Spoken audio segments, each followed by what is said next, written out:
I am love. I am peace. I am free. I have abundance. I have everything within me. For I was, for I am, for I always be. We are love. We are peace. We are free. We have abundance. We have everything within us. For we are, for we will always be. For Mother Earth is love. For Mother Earth has peace. For Mother Earth is free. For Mother Earth has abundance. For Mother Earth has everything within her. For she was, for she is, for she will always be. And so it is spoken, so it has been written, and it is done.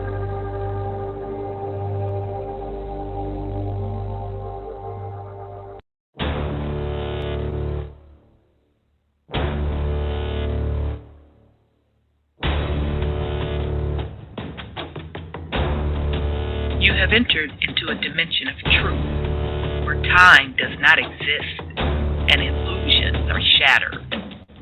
The journey of truth is intense. The journey of truth will set you free.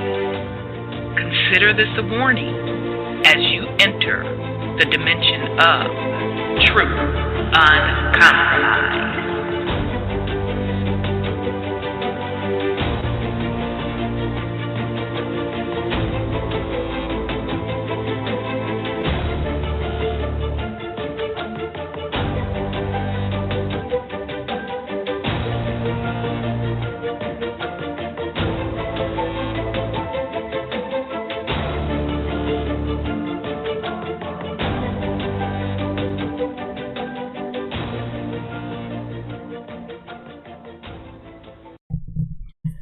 All right, family. Welcome to the Truth Uncompromised show. I am your host, Rhonda, and tonight we have a great show planned for you. We are continuing our series, The Real Pilgrams, the true story of immigrants coming to America, part 29. So we're at the point now where the author, and let me give the two main reference sources, because I swear every week somebody asks me, what book are you reading from, sis? White Trash, The 400-Year Untold History of Class in America by Nancy Eisenberg. This has been one of the main sources and where we will use as a main reference tonight. We also used in this series, They Were White and They Were Slaves, The Untold History of the Enslavement of Whites in Early America by Michael A. Hoffman II. Now, as also supplemental material that we actually used in the Black Nobility series, but this particular book, I constantly go back and cross-reference with other material that we are reviewing. So, matter of fact, I'm going to reference it tonight yet again. The Negro Question, Part 6. The 13 Black Colonies by Lee Cummings. If you are planning to actually get the books, I would recommend, most definitely, all three of them are great, don't get me wrong, but The Negro Question Part 6, The 13 Black Colonies by Lee Cummings, this is truly hidden information. The brother did an excellent job. It's very well researched. It's an easy read, not that long of a read. You can knock it out literally in a couple hours if you're concentrating. But if you're like me and you highlight stuff and cross-reference, It'll take you a couple weeks, but it is very, very, very, very extremely well worth it. You can get it on Amazon. White Trash, The 400-Year Untold History of Class in America by Nancy Eisenberg. This one is a heavy, thick one. And I shout out to Brother 832. He was the one that recommended this book. It is also worth having in your collection. This author, she did an excellent job researching this book. She has a lot of jewels in this book, a lot of hidden history. And everything that I've seen so far, and I'm literally reading this cover to cover. I haven't read it cover to cover over the air. These last few episodes, we have been doing it word by word because it's so explosive, but the whole book is like that. I highly, highly, highly recommend it. You can literally take this book and cross-reference what you have been studying on this topic and other topics as well. I was able to cross-reference White Trash with the Negro Question Part 6. So very well done to all of the authors, all three of the books. Even They Were White and They Were Slaves, The Untold History of Enslavement of Whites in Early America by Michael A. Hoffman II.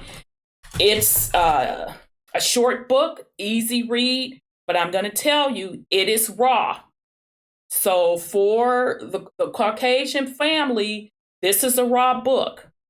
He's not sugarcoating it. He is definitely giving you the ugly picture of what really went on with white slavery. All right, family. So with that said, I am going to bring on my co-host. I see Sis Sandra in the queue. So let me bring her on.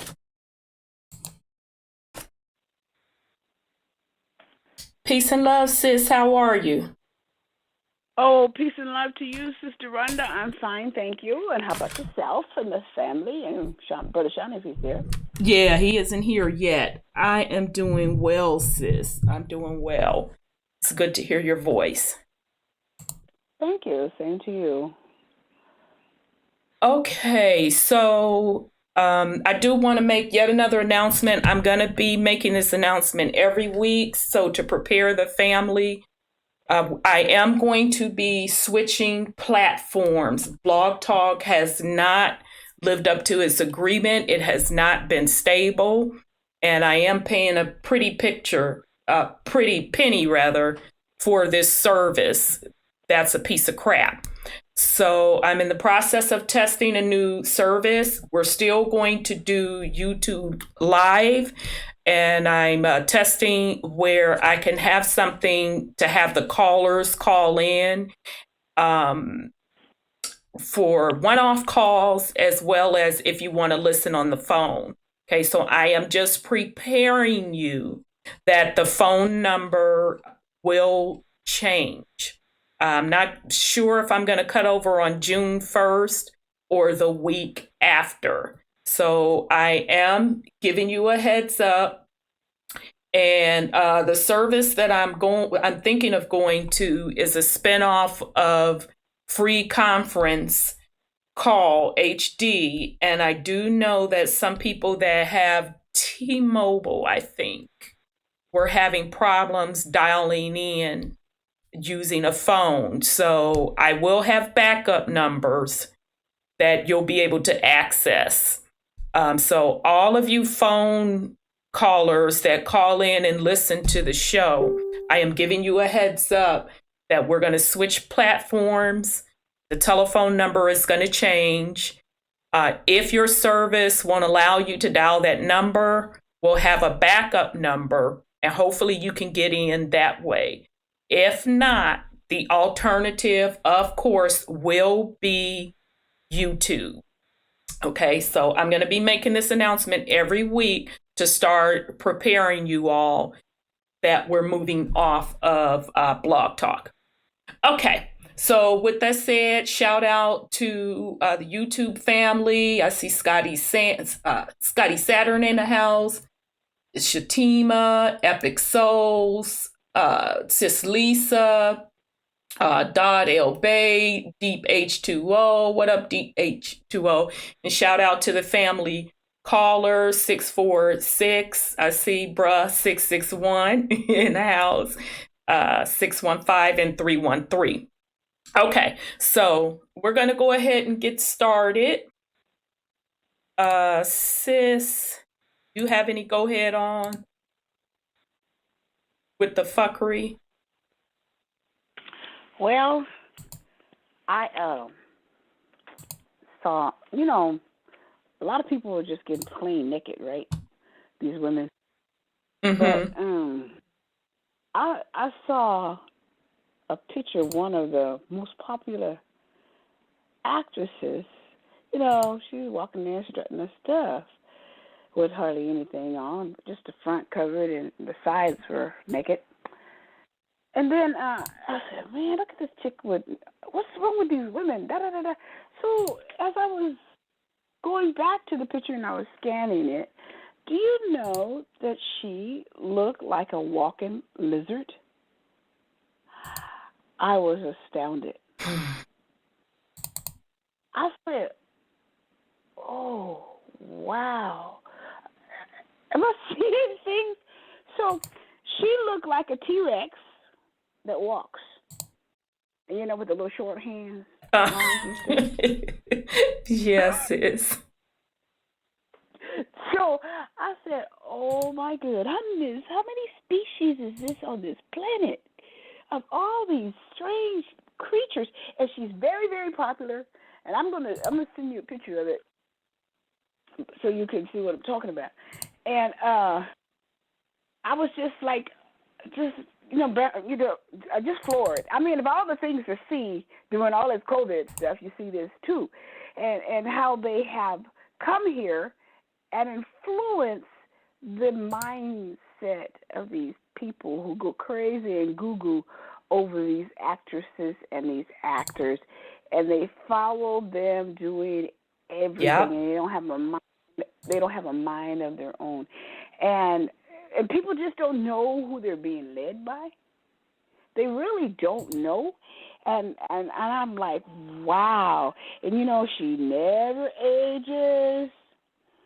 She's very fit and everything. And I'm like, we're thinking it's adrenochrome and all that kind of stuff. It's the shift-shaping stuff. So I like, whoa, this ain't good. This ain't good. But anyway, that was one of my things. But also that Wuhan, Huawei business, they wanted that G5. The United States is blocking the sale of they semiconductors so they can go through with their business and set that up. So the United States is really standing against them for doing that. And so they thinking, they're getting angry and trying to go around the shipping of it. There's something about the shipping, and they're not going to let American companies sell them the parts because the only way they can get it to working the way they want it is via the American companies, and they're not going to do that. So I read that as well. So it's just interesting to see all the things that's going down. And then China is getting kind of like in the ads on my computer, and I think they're showing more Chinese people on the TVs and commercials and stuff, and I'm thinking, they set this up to get used to that. So yeah, that's interesting. Yep, that's what they're doing. And I saw, well, look at that commercial there. That's a Chinese woman, and look at that one over there. There's another one. There's another one. So I think this is the cover for this COVID is the breakdown of the dollar. Breakdown of the people back back into the slavery level that they were at before Right. they got their guns and gotten crazy, and also to bring China in as already their silent partner. Now they're going to become their more public partner. I think that's what they're about to do. That's what I'm believing. Very good points, sis. Let me bring on Brother Sean, and bear with me. I literally went and bought a fancy schmancy microphone, y'all. So I'm getting quote quote professional. So I have a microphone and a headset on, and my headset, I can barely hear you. It's not you. I have to adjust the settings. So let me bring on Brother Sean, as I see him in the queue. Peace and love, brother. How are you? Wholeness and power, sis. How y'all doing? I'm good. I'm good. Good to hear your voice. I'm good Likewise. too. I'm glad to hear it. Love it. Love it. I want y'all to be well. Indeed. So, brother, you have any go head on with the fuckery? I gotta go on mute and try to fix this doggone headset. Yeah. I'll text you the picture. China. I ain't worried about them. No. The whole world hip to them.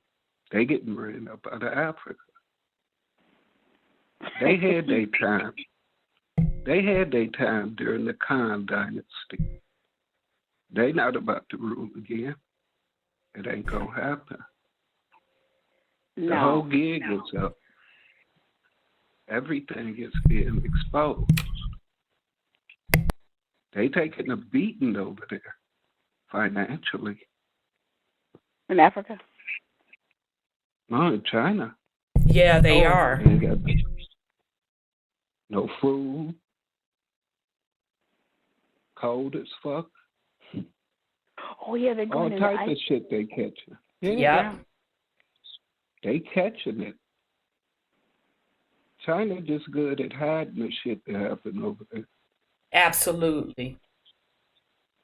Over here, everything wide open. So it shouldn't be no confusion about what's going on here. Because, I mean, it's right in your face with everything. Yep. That's how confident they are in the mind control Mm-hmm. that they got here. They like, we will put everything in your face and dare you to do something. Dare you. Right. That's true. And they proved that they still had power over motherfuckers when they was doing them test runs, stopping the food stamps. Right. Watching to see how motherfuckers was going to react. Yep. And a lot. That was them working out the kinks for when they put you in a new digital system, making sure that they're able to shut your ass off soon as they ready to. Soon as they ready. And gonna know how you gonna react. Exactly. And go shut that chip off in your body too. Because you're going to accept it for government benefits. You accept everything else. You're in a hurry for a vaccine. What you think will be in that vaccine? Yep. That's going to have control of all your bodily functions. So anytime they're ready for you to come get some medicine, they can determine what medicine you're about to get. I'm about to shut off this nigga kidneys just for the fuck of it. Right. I mean, just whatever the fuck they feel like doing, whatever organ of yours they need. Let me go ahead dead this nigga. You know, his kidney's still good. Still got a good liver. Such and such need a heart. Right. You know. And it's the fuck shit that our people go along with. Anything that they tell you, even though you can be told that your body can heal itself. Mm-hmm. But then they tell you, oh, no, you fucked up. And you believe that shit. And as powerful as you are, you make your damn self sick. True that. You become dependent on the very things that are destroying you. You take no self-accountability in all this. You don't look at the fact that you volunteering for this shit. All this shit that's going on is a distraction. It's an indication of the change that you're going through. Yep. This limited chaos that they're trying to unleash is nothing compared to the chaos that you can unleash on them with a thought.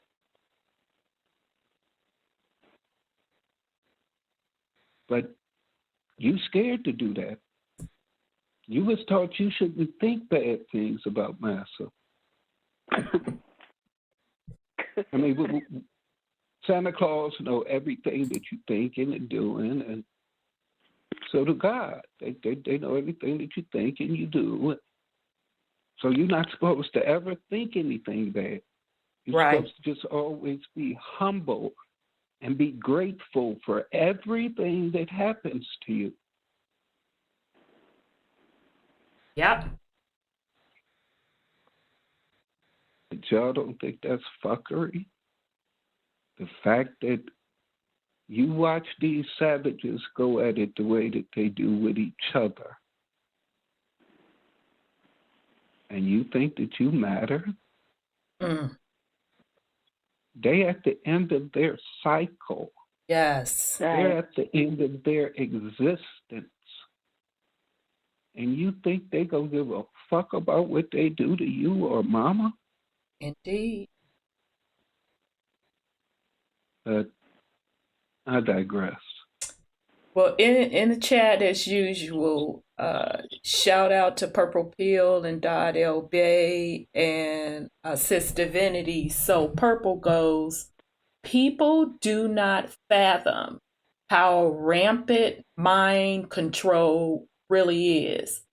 And then Dot L Bay says, these autochtonists keep trying to be United States citizens and not themselves. At least be the American in this shit. And Dot L Bay said, that's solid, Brother Sean. Yeah, that is. Yeah, and Purple Pill says the pledging allegiance to an inanimate object is a method of mind control. Absolutely. Absolutely. It's casting spells on your damn self. You're accepting those spells. Absolutely. All right, y'all. Here we go. So check out Brother Caramel again, his YouTube channel. He put out a fire video on Lincoln. He brought the receipts that Lincoln was a melanated man. He did an absolutely fabulous job with that video. So I highly encourage you, go check it out. I know as we were finishing up the Black Nobility series, and as we got into this series, I made the statement that I felt the quote, quote, founding fathers of Americas, some of them were mulatto at a minimum. I didn't have the receipts to prove it, but some of them were mulatto. And so Sis Cheryl, shout out to her, had found this old pamphlet or something, picture. And it's actually in the pictures that's flashing across on YouTube, showing a picture of the founding fathers. And one of them was John Adams. And no doubt about it, a melanated man. In this book, White Trash, the author used the word describing Andrew Jackson as tawny. And we know tawny means black. Okay. So once again, shout out to Brother Carameo. He brought the receipts on Lincoln. It has been rumored that Lincoln was melanated. The first folks that I heard talk about Lincoln being melanated were people identifying with the title of Moors, saying that he was melanated. So anyhow, I highly encourage you to check out that YouTube video. It is very well worth it. Okay. Here we go. Yeah. I'm sorry. Go ahead, Brother Sean. And you have to bear with me tonight. You're going to have to speak up for me because I can't turn these headsets up no louder. So I'm not ignoring you. I may not just hear you if you're speaking lower. Okay. In Abraham Lincoln's autobiographies, he describes himself. You can look that up. Family, y'all could look that up right now as to how he describes himself. 6'4". Yep. A thin build, dark complexion. Yep. He said himself. They never tried to hide any of that. Again, as it's been said, it's a reason he owned a copper penny facing the other direction. Yep. They called him a Melungian. Yes. Yeah, because remember, even in White Trash, the author Nancy Eisenberg brought up that term also. And who is that little white woman to be on with Jada Pinkett and them? Damn. The older lady. Damn. Well, she even said it. Yes, she did. Yep. Jane, isn't it Jane something or the other? Yeah. Anyhow, Jane, but yeah, she Jane sure something. did. I mean, this stuff is known by them, but they know how to keep it secret because they like being comfortable while they can, because they know the party about to be over. Right. And for the most part, the majority don't question anything. Right. Jane Elliott. Exactly. Indigenous American. Jane Elliott. Thank Leo. you, Indigenous and Rican Leo. It's Jane Elliott. Yeah. So, I mean, they be knowing. Yep. I think majority of them know it. They just know how to play the game because they've benefited from the game. Right. And its corporation, because civil rights and all that shit was set up for them. It wasn't set up for us because we already had the shit. Absolutely. That's why ain't no reparations or nothing like that gonna happen. Y'all asking for shit from a story. That's right. Y'all trying to be them, and they trying to be us. They ain't got no problem with you claiming their history. They want to forget that shit. Sure do. They want to act like they always been on top. Yep. That's why they whitewashing everything. So absolutely, when they look back in history, all they see is them. And you accept it like it really was them. Right. But, yeah, no. Absolutely. I didn't say nothing. Absolutely. You know, another thing, when you were reading that title, you know, there's a prophecy of 400 years that we will be enslaved. Our melanated people will be in slavery. And when you were reading that title about the 400 years that they have been over this country doing their things, maybe that is what it's really was supposed to be saying, that they're going to be over us and enslaved here, you know, and then, you know, do us in, like while they were doing it for 400 years. Yeah, because but we got to remember who the days are, because what the is white people I'm talking about. Right. That's why I have to be specific, because we have to break curses. So in 1619, white folks were not in charge. No. They were not sitting on those seats of throne of power. Those were melanated Black nobility. Whites did not get that seat of power until the late 1800s, and they completed the cycle with World War II.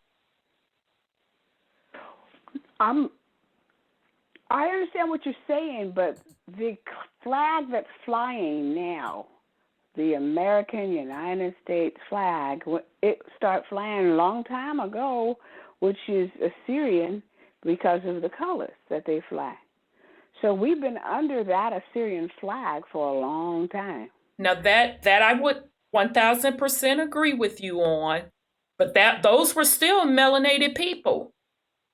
Well, it's still the Assyrian flag. Right. I hear that. I have no objection to that. I'm just making it clear who was whom. Yeah. But yes, your point is well taken, because basically what they do, and we're going to go into some more stuff tonight when I go head on with the fuckery, thanks to Sis Cheryl, as usual, sent me some bombshell information. I just sent her one little thing, and I forgot how we even got on the little conversation. And then she sends me this explosive documentation. I'm like, oh my God, I got to talk about this tonight.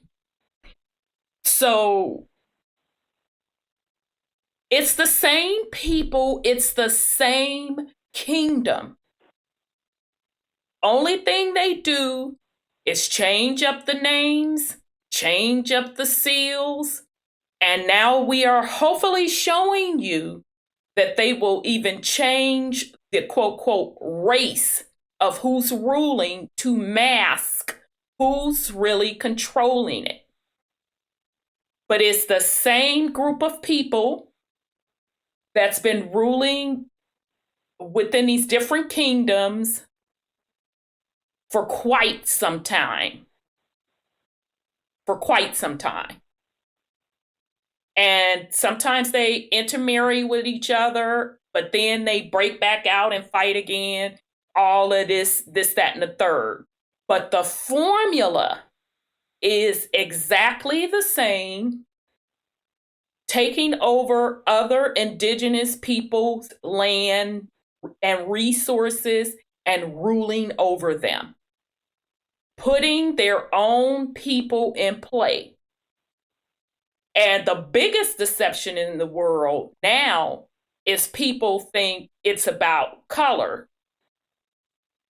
That's the biggest deception. That's the biggest ruse. When all along it's these same families that's been ruling for quite some time. And I say it goes all the way back to when there was a huge war on Mother Earth, when an invasion happened with a group of people who were from another galaxy. And they came in and started excavating the land, chopping down the ancient trees, and the fall from a vibratory state of Mother Earth happened, and her people fell with her. So all of this is connected, and all of it is deep. But the ruse is to keep switching up the game to make you think you're getting something new.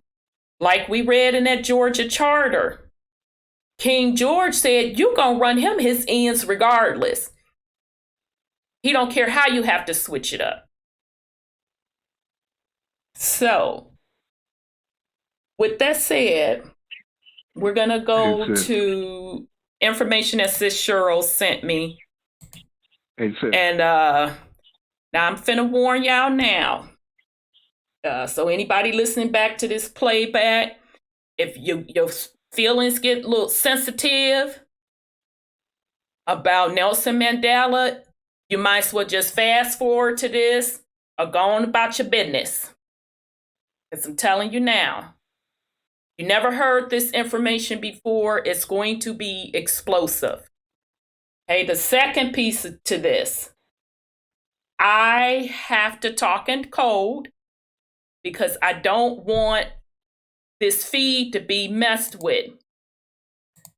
So when you hear me say the words, the fake chosen ones, I'm talking about the people who identify themselves starting with the letter J, ending with the letter W. So when you hear me say the fake chosen ones, I'm talking about the people that identify themselves with the letter J, beginning with the letter J, ending with the letter W. When you hear me talk about alphabet boys, I'm going to be talking about a U.S. agency that starts with the C, the initials of this agency, and ends with an A. Okay?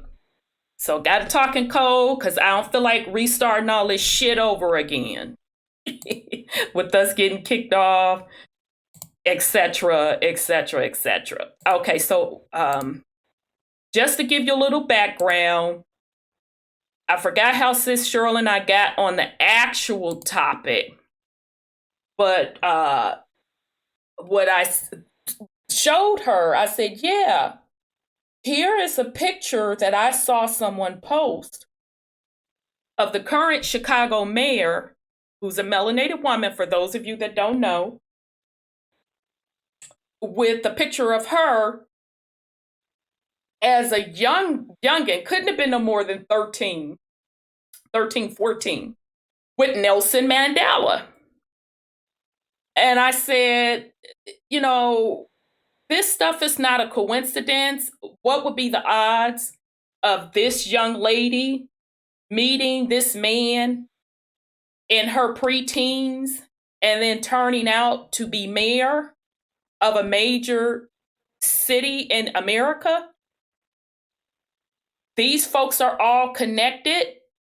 They're all family in some type of way. And so that's when she sent me the following. So, all right, YouTube, I am going to share my screen. Yep, y'all should. It's about to come on YouTube, so you can see the screen with it. Okay, so this article is about Nelson Mandela. Now, it's off of a site from a man called Matthew Mathis. His stuff, let me tell you something, it's explosive. This isn't his only body of work. I've read several of his body of works. He goes in deep, which is one of the reasons I have to talk in code. So the first part of this article, he has a guest writer who grew up in South Africa giving his take of what was going on in South Africa. So bear with us, or me rather, as I read through this, because dude, his guest writer is going to piss you off a little bit. But all of the information will tie in. Nelson Mandela by S. Anand. April 14, 2020. Let me begin by telling you a little bit about myself. I was born of English ancestry in southern Rhodesia, now Zimbabwe. I grew up there across the border in the northern Rhodesia, now Zambia, and in Southwest Africa, now Namibia. I attended the University of Cape Town, where I qualified as a high school teacher of English, geography, and economics.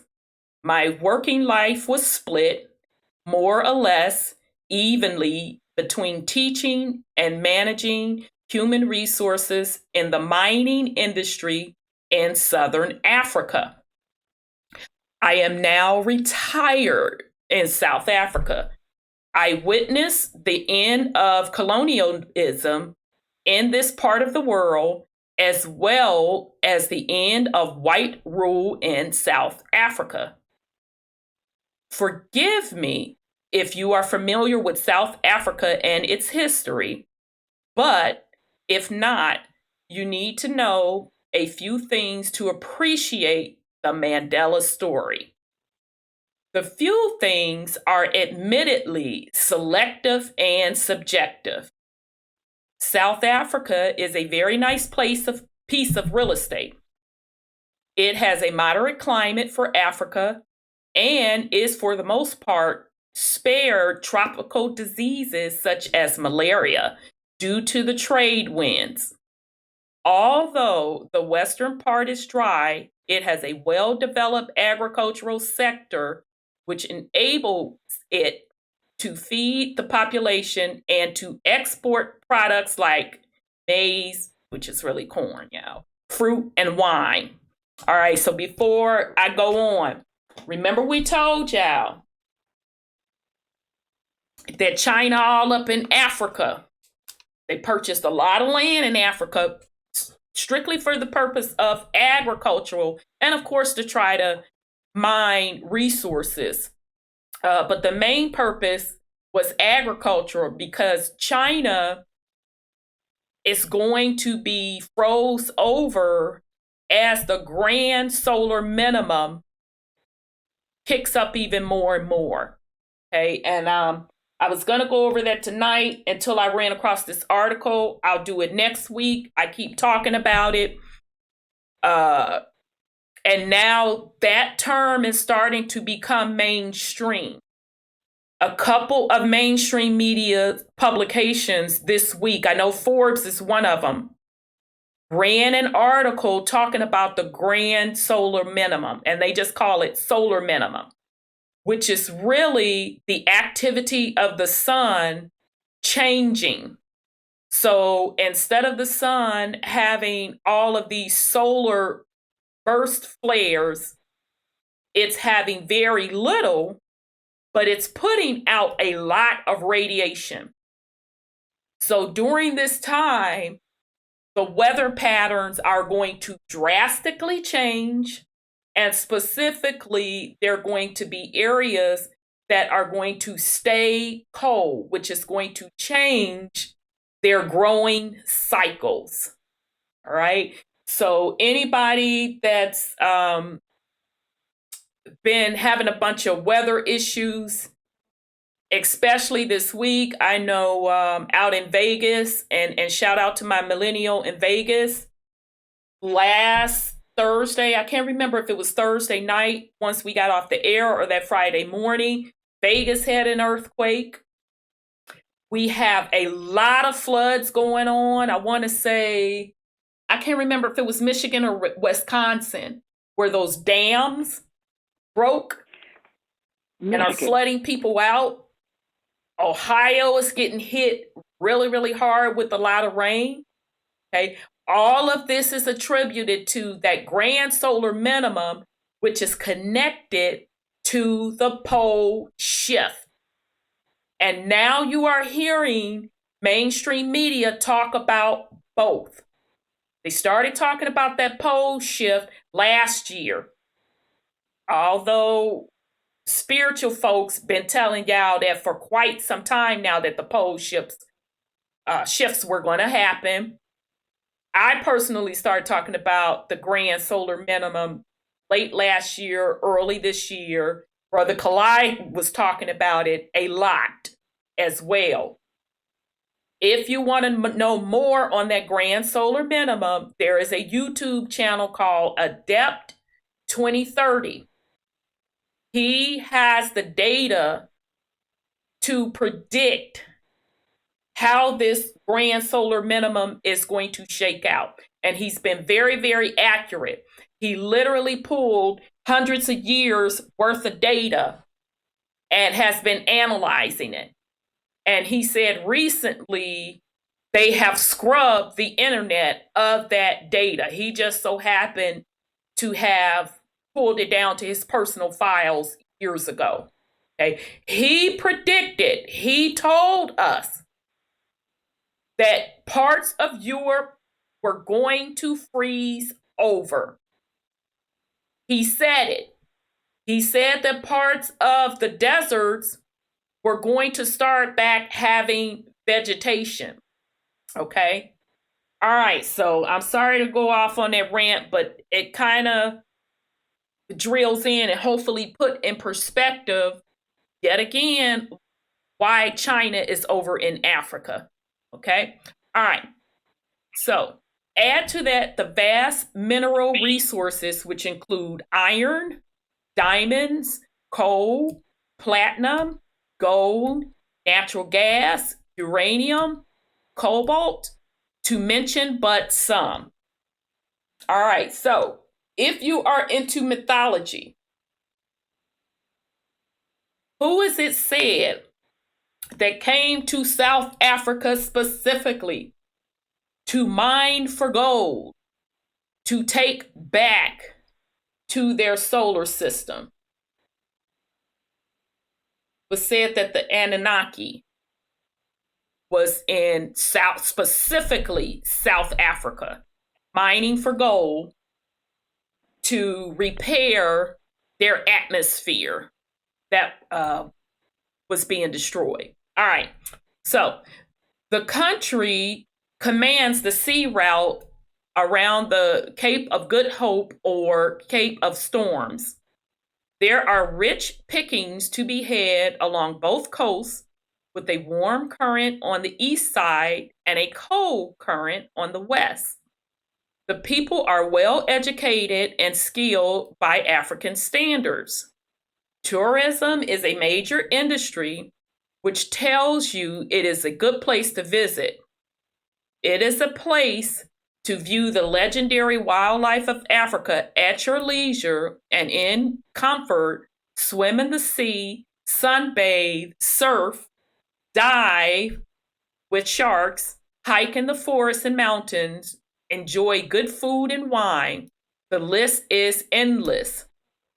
The infrastructure, much of it built during the apartheid era, is good, although need of repairs in places. Over time, economic model developed which made the country the richest and most powerful in Africa and internationally competitive. I've heard that at its height, it was in the top 10%, the top 10 of the world economies.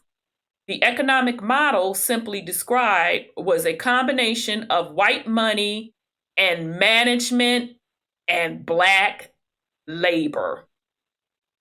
The Black people are mainly Bantu, related to the rest of the sub-Saharan people with dark skin.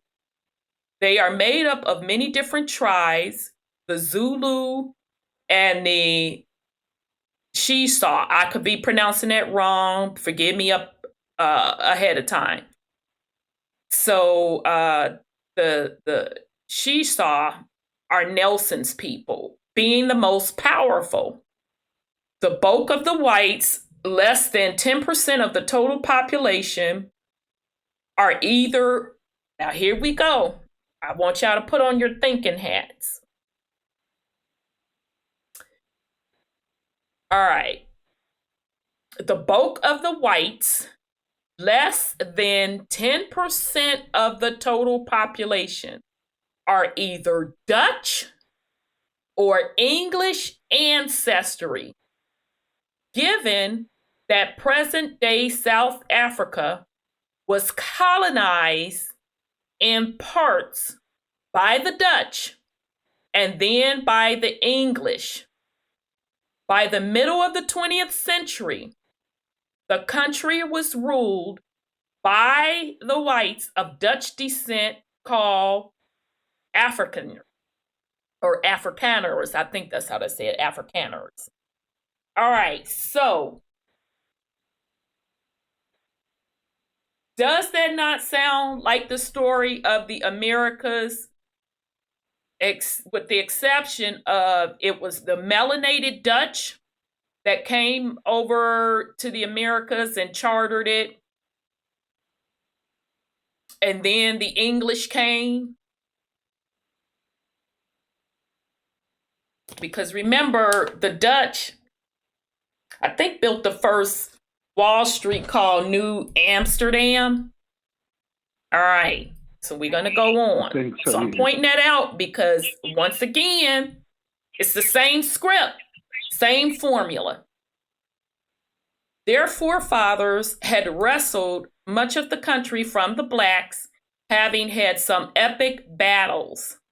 They were always outnumbered, but had guns, even though these were slow-loading muzzle loaders. The outcomes of some of the battles were such that they encouraged the Afrikaners' belief that there had been divine intervention, which reinforced their religion belief in their right to subjugate blacks. They had defeated the British Empire in the First Boer War and had given it a hell of a fight in the Second Boer War. These wars are now called South African Wars by politically correct historians. The Afrikaners were tough, religious, independent, determined, and had developed their own culture and language, Afrikaans, which I speak fluently. They believed steadfastly in their racial superiority and their right to rule over Black people. To an outsider, the strength of this belief could be frightening. Anyone wanting this real estate would have to prise open their grasp. Okay, so now I find this very interesting that this guest writer is pretty much admitting that they was going to fight to the death to pry it out of the indigenous people's hands, pry their land out of their hand. All right, but that's what colonization does. Same formula, same script, where a group of people are backed by these same families to come and take other people's shit. And then build a culture feeling that they're entitled to it. All right, so here we go. English-speaking whites sometimes provided a little political opposition, but largely they were happy to go along, making money and enjoying a lifestyle second to none. So Caucasian people, when we tell you that these are the things that you're going to be held accountable for, consider yourself warned, because you can bury your motherfucking head in the sand if you want to. When the indigenous people talk about how they are not able to benefit from their own land based on the system that you are benefiting from, and you want to turn your motherfucking head to the side and not address it, you're going to be held accountable for that. These are known facts. You know these things. And ignoring it and burying your head, that ain't going to cut it. You're going to have to answer for that. All right.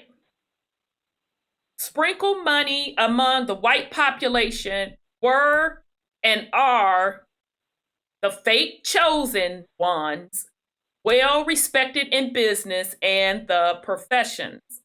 Mostly they speak English, although a few speak Afrikaans and try to pass themselves off as Afrikaners. Of course, to divide a population into black and white is a vast oversimplification. The apartheid system managed to do it, however, by simply categorizing people as white or non-white.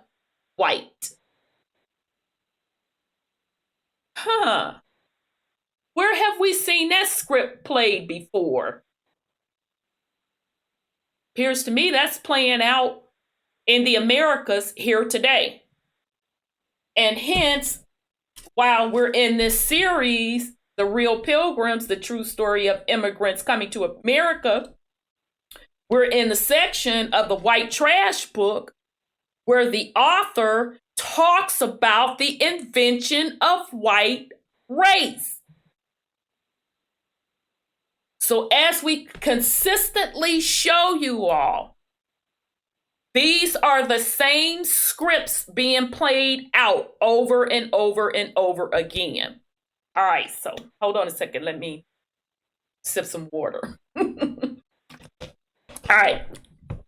If you were white, you sat on the white park bench or rode in the white coach on the train. If you weren't, then you used the non-white facilities. Where have I heard that before? Could that be the Jim Crow laws of the South in the Americas? And this is what, the 20th century in South Africa? Same script. The fake chosen ones are considered white. I'm going to say that again. You remember what I said the code word, the fake chosen one mean, are considered white. Two large non-white minority groups were the coloreds and the Indians. Where have I heard that before? Could that be the same script that was played out in the Americas? The coloreds are found mainly in the area around Cape Town and are sometimes called Cape Coloreds. They are a mixture of Malay, ex-slaves, Hottentots, Dutch, English, Bantu, and who knows what else. Most speak Afrikaans, have a dialect of their own, and a special sense of humor. The Indians are found mainly on the East Coast around Durban. Their ancestors were brought across to work in the sugarcane plantation in that part of the world. By and large, both groups threw their lot in with the blacks during the struggle. Ironically, in the post-apartheid affirmative action laws, affirmative action laws. Where have I heard that from? Could that be the Americas? Same script. Ironically, in the post-apartheid affirmative action laws, both groups are classified as black, making them able to benefit from these laws that discriminate against whites, especially male whites. Okay, so now remember, This is a guest writer for Matthew Mathis, who's the main author, who grew up in South Africa, giving his little perspective. But that sounds eerily fucking familiar to Caucasian white men playing a goddamn victim on land that is not yours by birthright. Now, a couple of sentences above, this guy already said that whites was living it up and kicking it and they were benefiting. So post-apartheid, they put affirmative action laws into place, which they shouldn't have to put them in place, but we know how that paperwork game works. Classified folks as black, even Indians who are from India. Where have I heard that before? Could that be the Native Americans with the classification as Indians? And they're not indigenous to the Americas? But white men are whining. Telling you, Caucasian people, you have to answer for the benefits that you have gotten out of the system, and you've turned your head. Now, if it don't apply to you, keep it moving, let it roll. But if it apply to you, put that motherfucking shoe on and lace that bitch up. Here we go. From being non-whites, they are now black. One has to feel for them. Overthrow of the regime militarily was out of the question. Over time, the country developed an effective police force and a small but very effective defense force. I can vouch for that personally. Since I was in Southwest Africa under South African rule when I finished school, age 17, I was conscripted immediately into the army. There I received some of the best infantry training available on the planet. I looked at the training of other tough guys like the U.S. Marines, and I say the South African infantryman was as good. We were exceptionally fit, well-disciplined, well-equipped, motivated, and well-trained in our weapons and tactics. Right, so shout out, well, not a shout out, to the people serving in the military and or who have served in the military. We're in the age of knowing. You can't control what you didn't know.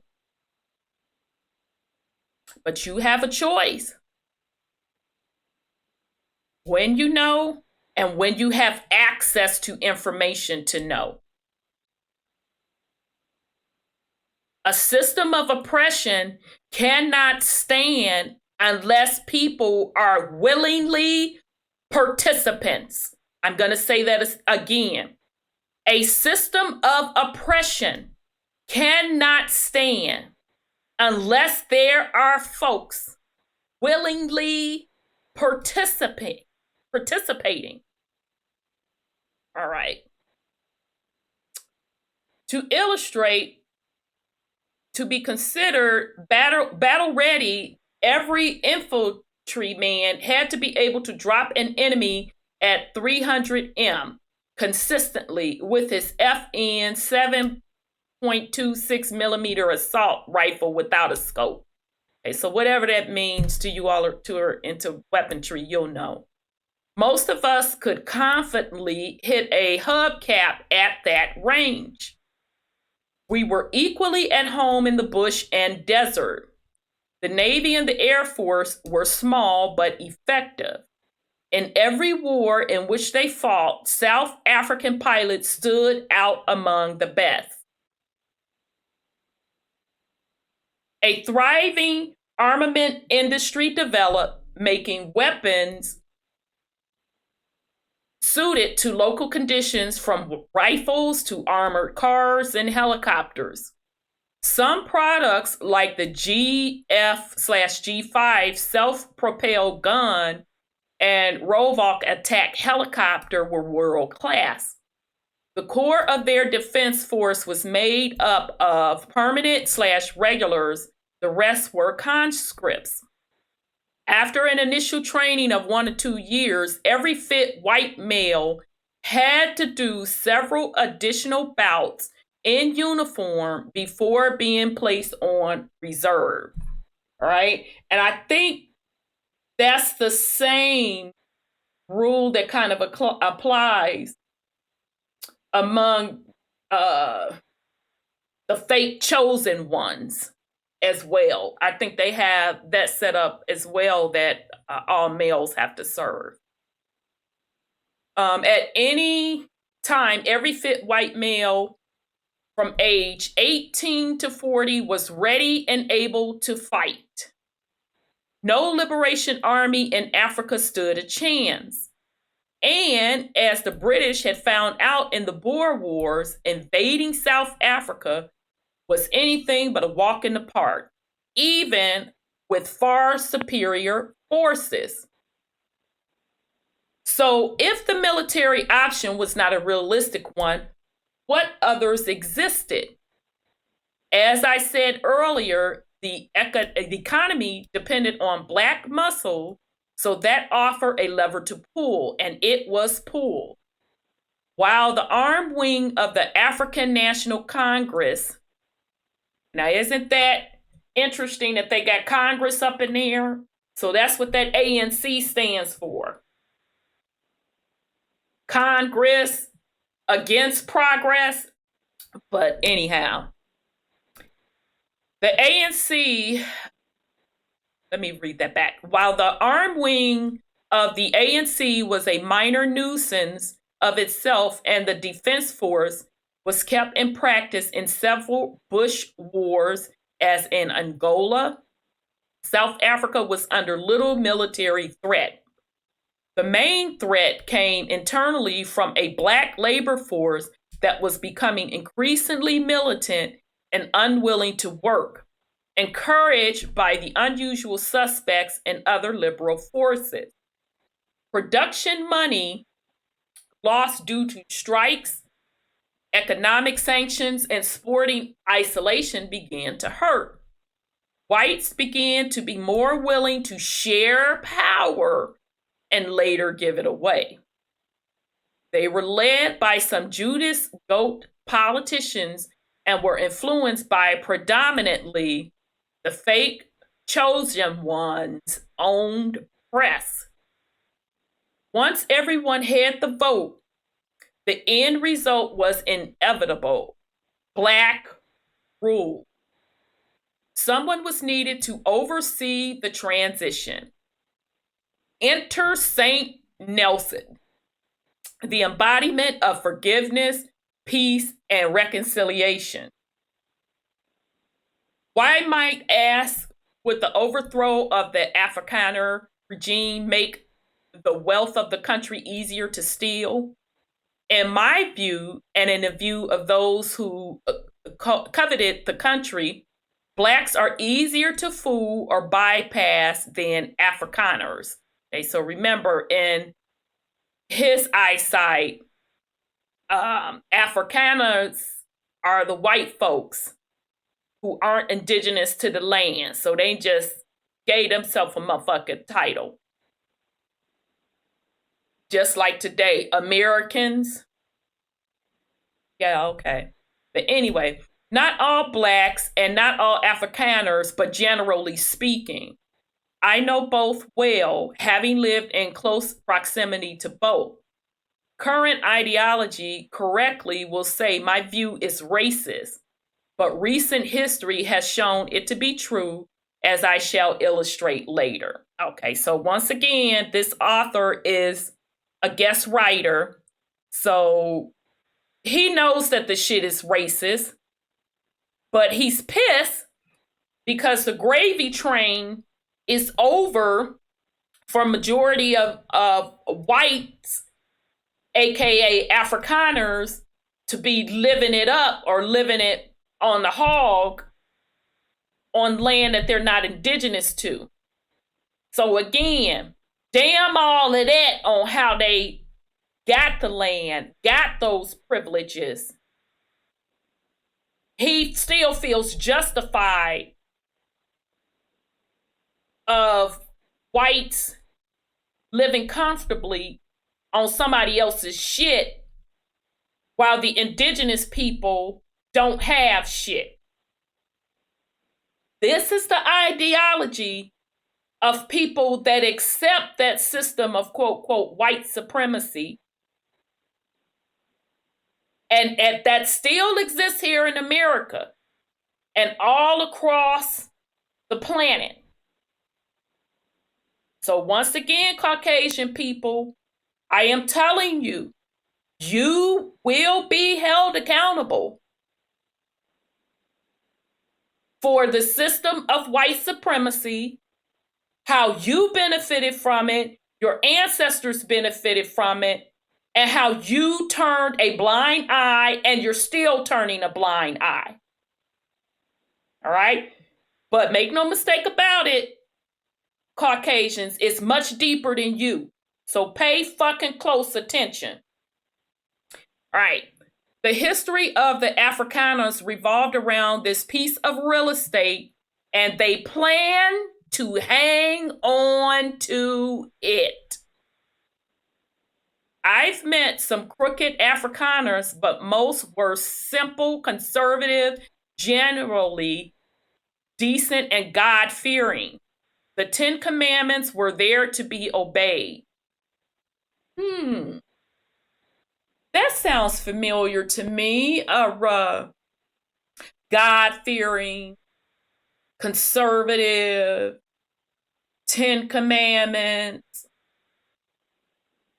Oh, okay. It sounds like the Bible Belt, Bible toting, pushing conservatives over in the Americas with the exact same ideology that the white man is being fucking cheated out of something. Now remember, I'm not talking in America. I'm reading from someone who grew up in South Africa apartheid. Same ideology of privilege. It's the same script. The deception runs awfully deep. All right, so here we go. So he's still talking about his conservative brothers. Pornography and gambling, apart from horse racing, were prohibited. Sundays was strictly observed, no sport allowed, and no shops open. In time, however, relaxations came about. When I was in the army, the Sunday idea suited me down to the ground. Having been subjected to the hard labor throughout the week, we were given off on Sunday to go to church. Now, before I go on, we were in the Black Nobility series. And we talked about the different kingdoms that were battling, specifically the Stuart Kingdom, who were Protestant, and the kingdom that was Catholic. And they were literally battling back and forth based on religious ideology, whether or not sports should be played and observed on Sunday.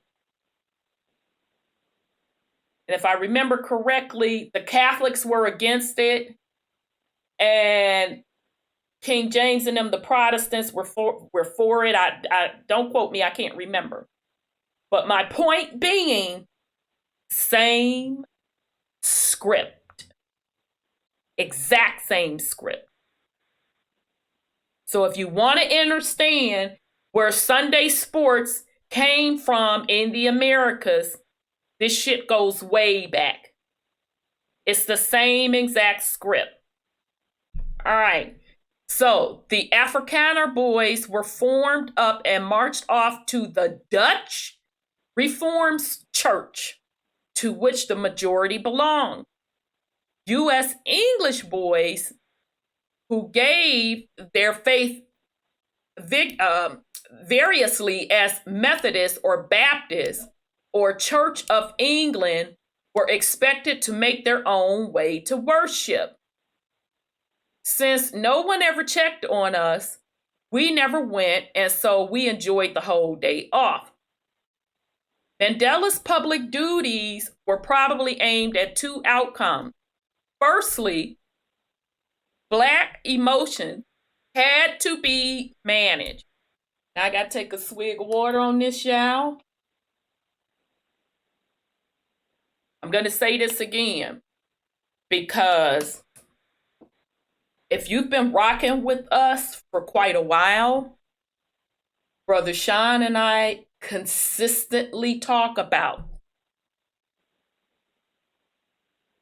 emotions and how emotions are being played upon, aka mind control. So I find it very interesting that this guest writer brings up Black emotions had to be managed. Same script.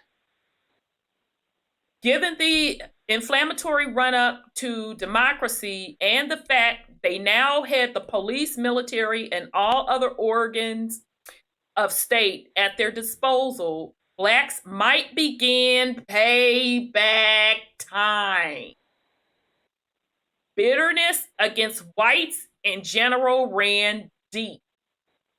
Segregation and being given the short straw in the process made many Black people understandably resentful. Then white fears needed to be calmed. Whites ran the country and only they knew how to do it. White flight or mass murder of these whites wouldn't be in the interest of the plan. Mandela succeeded in achieving both outcomes. For most Blacks, he was their first ever president and couldn't put a foot wrong. Then, can anyone forget his lifting the 1995 Rugby World Cup wearing a Springbok rugby jersey? For years previously, a symbol of white pride and sporting excellence. How could any white person, however bigoted, not love him? So, that sounds familiar to me. I remember a recent melanated president that was labeled as the first melanated, aka Black president, which he was not, who made whites feel comfortable. Bring it. Bring it. Bring it. Who could that be? Could that be President Obama? Nah. Same script, right? Now, just to throw my own little personal experience in, right around this 1995 time, we in IT were not gearing up, we were in the thick of switching over all of the company's back-end systems to get it ready for the year 2000, a new millennial year. Okay, so that's what that whole Y2K was about, that they made such a big deal about. And all it was, just for simple explanations, all of the company's big systems had a year digitized date with the 19 as a fixed digit. And so after 1999, if they didn't open up those system fields, once 2000 really hit, the systems would say 1900 instead of 2000 because the 1 and the 9 were fixed. All right, so that I'm just giving y'all a little IT trivia so you can understand what really Y2K was all about. So you're talking all of the big companies, all of the big banking systems, all of them had to go through their systems and correct that date issue. Now here's the catch. If they had older systems that just kept being built upon from the 60s on up, a lot of those folks, because that technology came from the military, let's be clear. All of that technology came from the military, and you can go research it. They're going to say that IBM came up with the first computer mainframe, yada, yada, yada, yada, yada. Bottom line, they worked with the military to come up with that technology.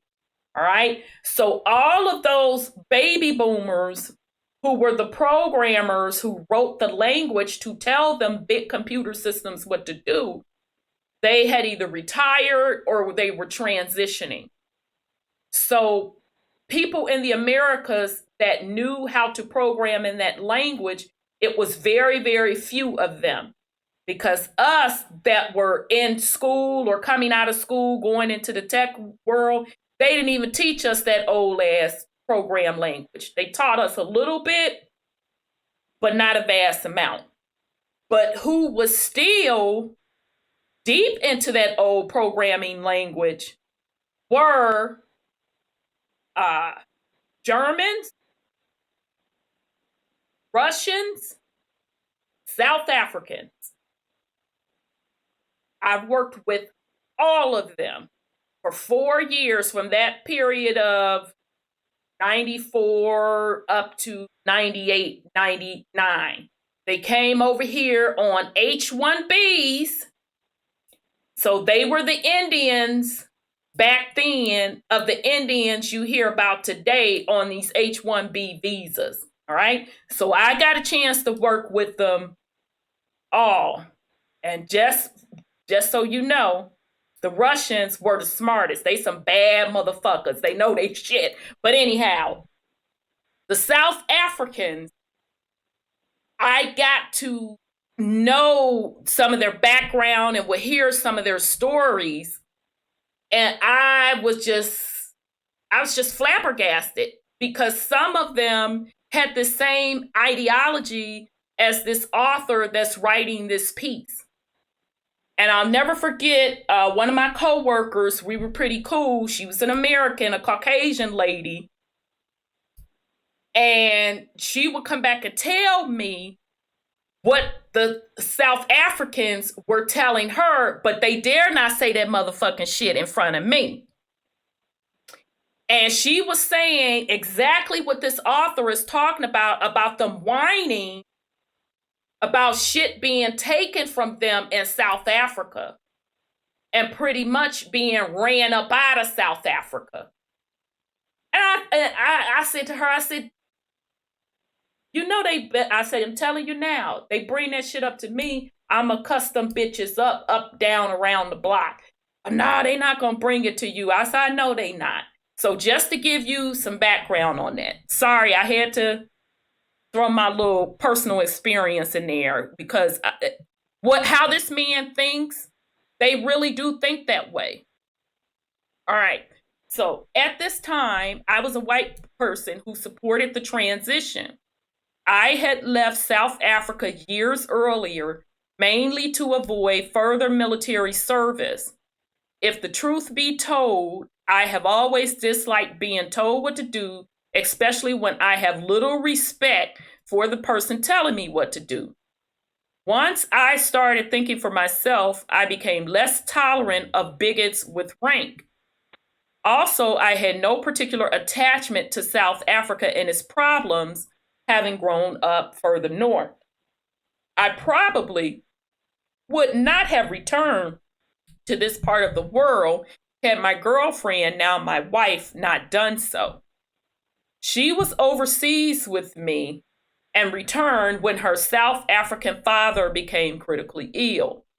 I followed her and we stayed. I couldn't see the apartheid model having a future, and I figured we could make multiculturalism work.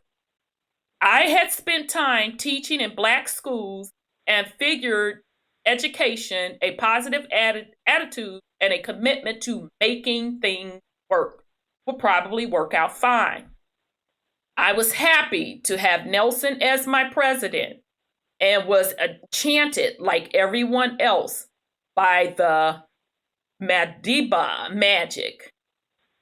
In my late 40s and early 50s, I began to see some aspects of the world differently. I guess no longer being responsible for a career and a family had something to do with it.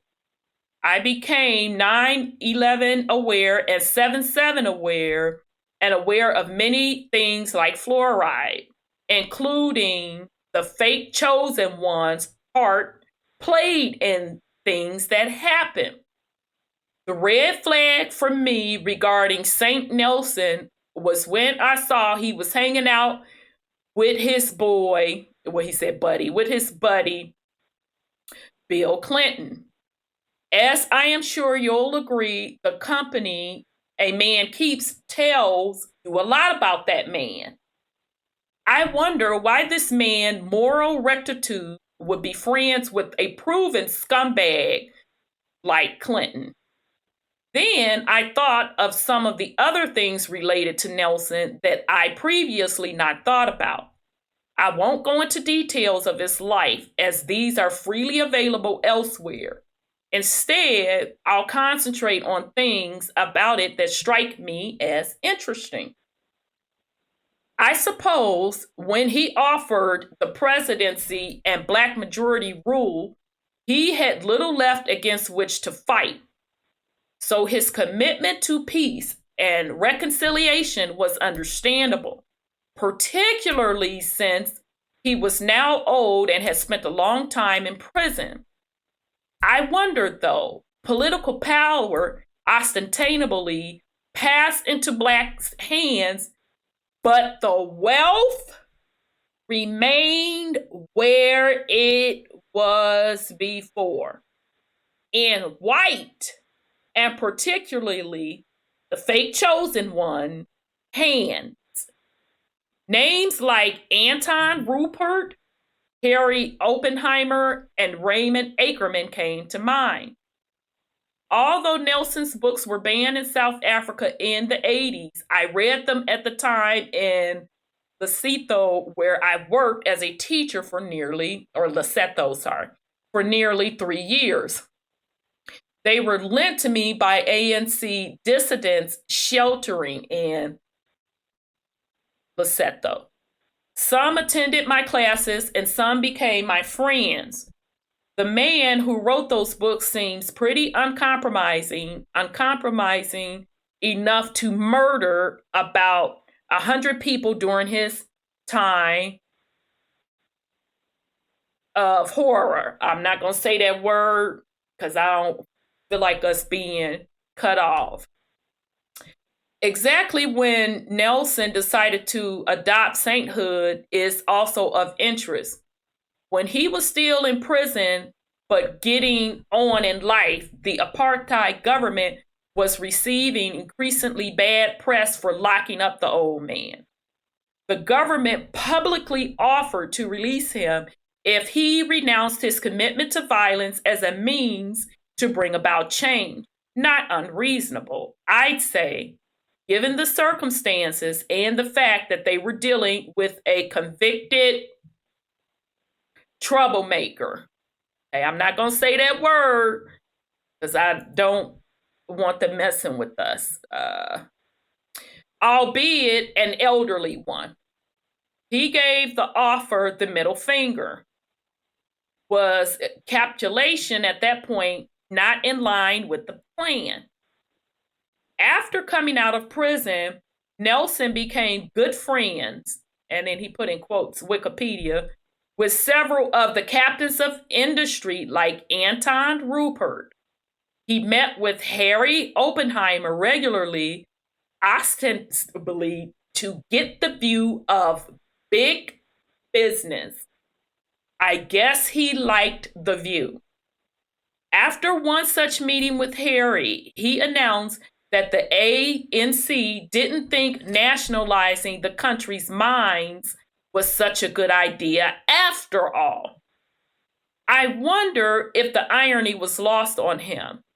His good friends now were the very ones that had exploited his Black brothers and sisters in order to become rich and famous. Now, with him in charge, their band played on. So much for the liberation for which he said he was willing to die.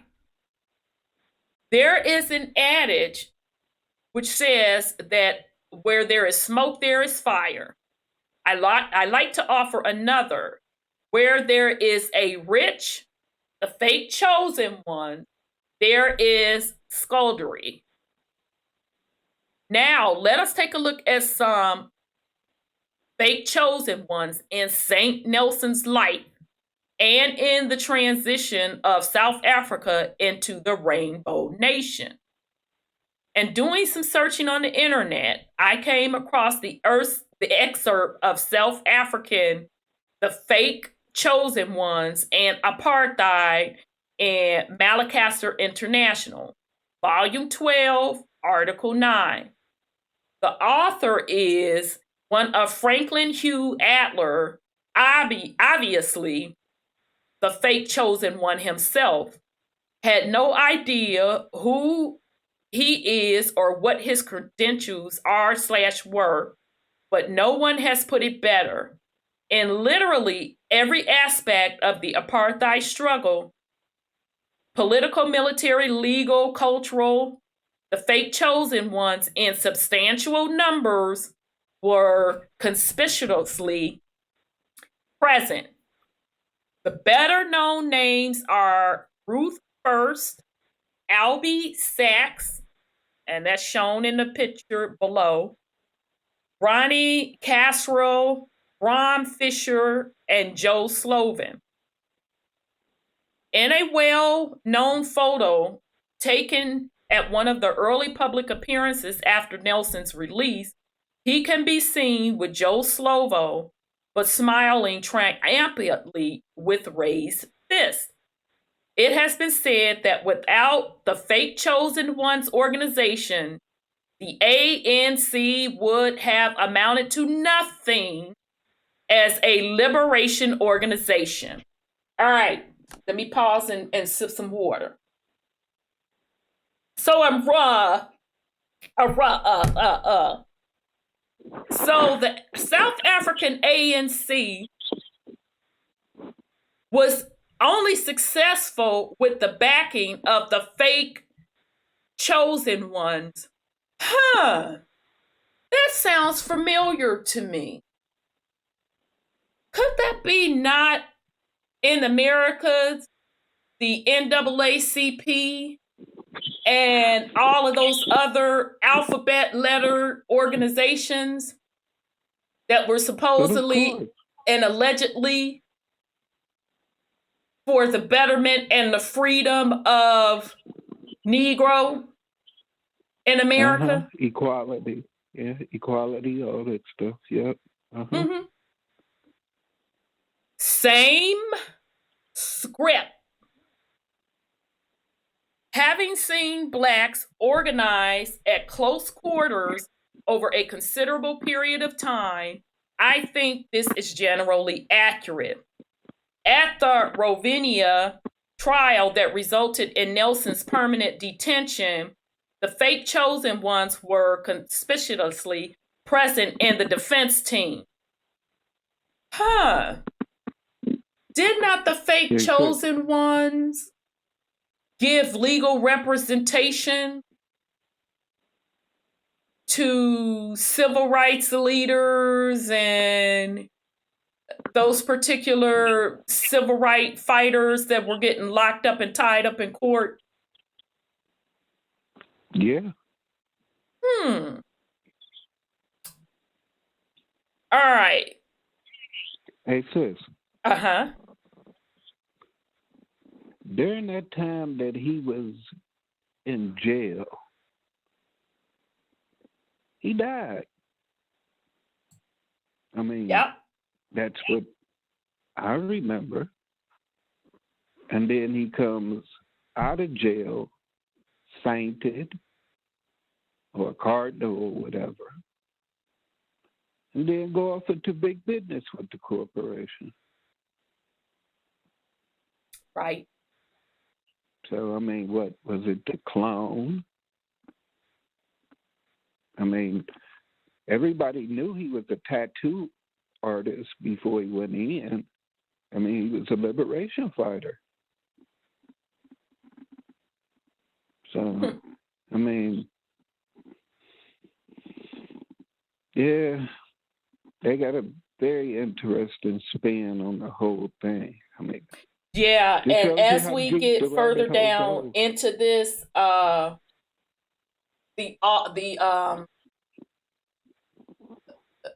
Mathis guy, he's going to follow back up with a lot more information. So we just getting started, y'all.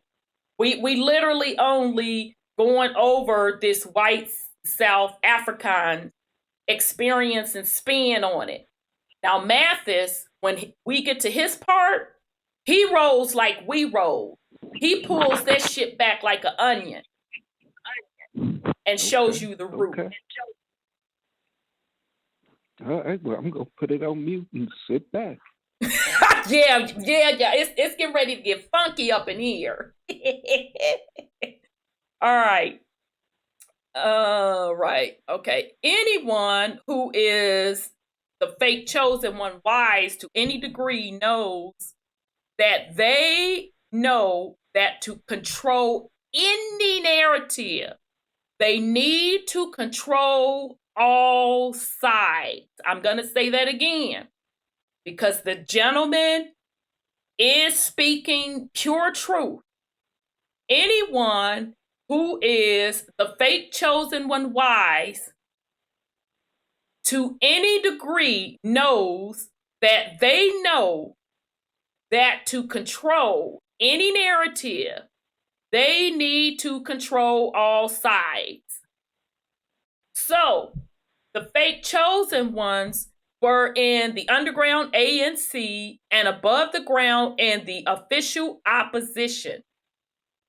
This is what the apartheid government called the largest other political party in the white parliament. A certain Harry Swartz, for example, was the leader of the official opposition for quite a while. All right, so just to put a reminder, now you should start connecting these names to these different families and how far back they go. That Swartz name is tied to a melanated kingdom. I have, once I take this off a screen share and the pictures start back rotating, you are going to see the ancient crest of that Swartz name. And it is going to be a melanated man that represents that crest. All right? This is how deep the game goes. It's deeper than a skin color. Make no mistake, these are the same family. All right. Okay. It just so happened he had also been a member of the Ravinia Defendants legal team. Then we had some conspicuously present, the fake chosen ones, social justice warriors like Helen Sussman and her group called the Black Sash. During my time at Cape Town University, we had a bunch of students with rich daddies paying for them to be political agitators rather than genuine students.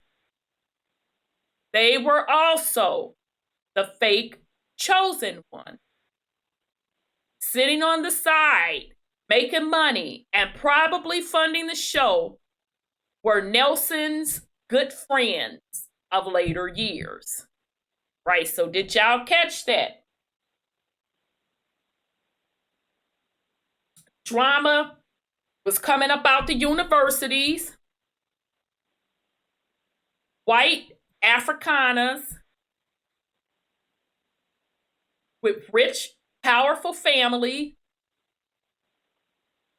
How does that sound familiar? Does that sound like things that were happening over in the Americas during the quote civil rights eras, when some of those students at those universities were teaming up with the melanated civil rights? And now it's coincidence, like this guest author is saying, that some of those same rich, white, fake chosen ones, students later on became Nelson's good friend? That's a coincidence? I think not. Who else can you just dig just a little bit into their background and you'll find had rich, fake chosen one, white friends? Would that be Prez O? Nah. Same script. A small additional point is that after finishing his legal studies, Nelson's first job was working as a legal clerk for a fake chosen one, Lazar Sidescli. Maybe much of the above amounts to no more than guilt by association, but might it not also be smoke? And so Miles, who is really the author of his site, says, no, it's fire. It seems that during his time in prison, not only became less feisty, but also changed his voice. I'm basing this on flimsy evidence, I agree, but I stand by it. Nelson's voice became internationally recognizable after he was released from prison. Recordings made before are understandably scarce, and few people have heard them. I heard one of these over the radio years ago, and my reaction was immediately, no, that's not Nelson. I have a good ear for the spoken word and how it is spoken. It was a moment like when watching the towers come down during 9/11. I was watching the drama unfold live on TV, and I said immediately to my wife, that's controlled demolition. Concerning Mandela, maybe the radio presenter played the wrong sound clip, but it wasn't the same voice. If you do some work on some photos before and after his time in prison, look particularly at the eyes. It is claimed that they were damaged by the glare in the limestone quarry he worked on Robben Island. Maybe so. But maybe it is a clue that we're looking at a different person. Also compare his signature before and after if you can find specimens. Finally, I came to love life. He was married to Winnie Mandela when he went to prison, she being his second wife after divorce. She remained married to him throughout his prison days and was still with him after his release.